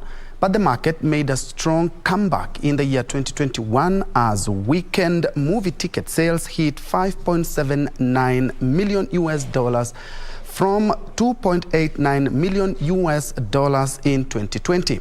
Here are the details of this and other stories making headlines in Africa.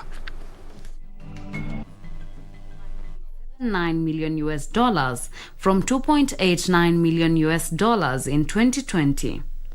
Operators say good content, technology upgrades, and adherence to safety protocols helped boost customers' confidence. Analysts see people returning to the cinemas as a good sign for sustainable economic recovery. Nigeria's film sector contributes 2.3% to the country's GDP.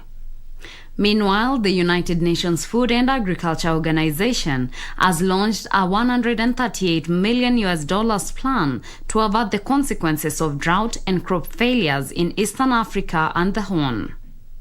3 consecutive years of failed or poor rains have left millions of farmers and herders in Somalia and Ethiopia without adequate water for their crops and animals, creating a serious risk of widespread hunger in those countries.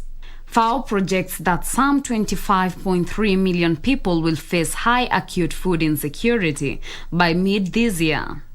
FAO's plan will divert funds to purchase farm inputs for drought-stricken farmers in time for the crucial March planting season. Finally, Africa saw a 12% increase in tourist arrivals in 2021 compared to 2020, though this is still 74% below the 2019 figures. The 2022 UNWTO World Tourism Barometer indicates that rising rates of vaccination combined with easing of travel restrictions have helped release pent-up demand. The UNWTO forecast African tourism to pick up considerably in the next years after being hard hit in 2020 and picking up slightly in 2021. The continent is not expected to attract large numbers of tourists this year. The UNWTO suggests that countries that traditionally rely on foreign visitors should instead target domestic tourists in 2022.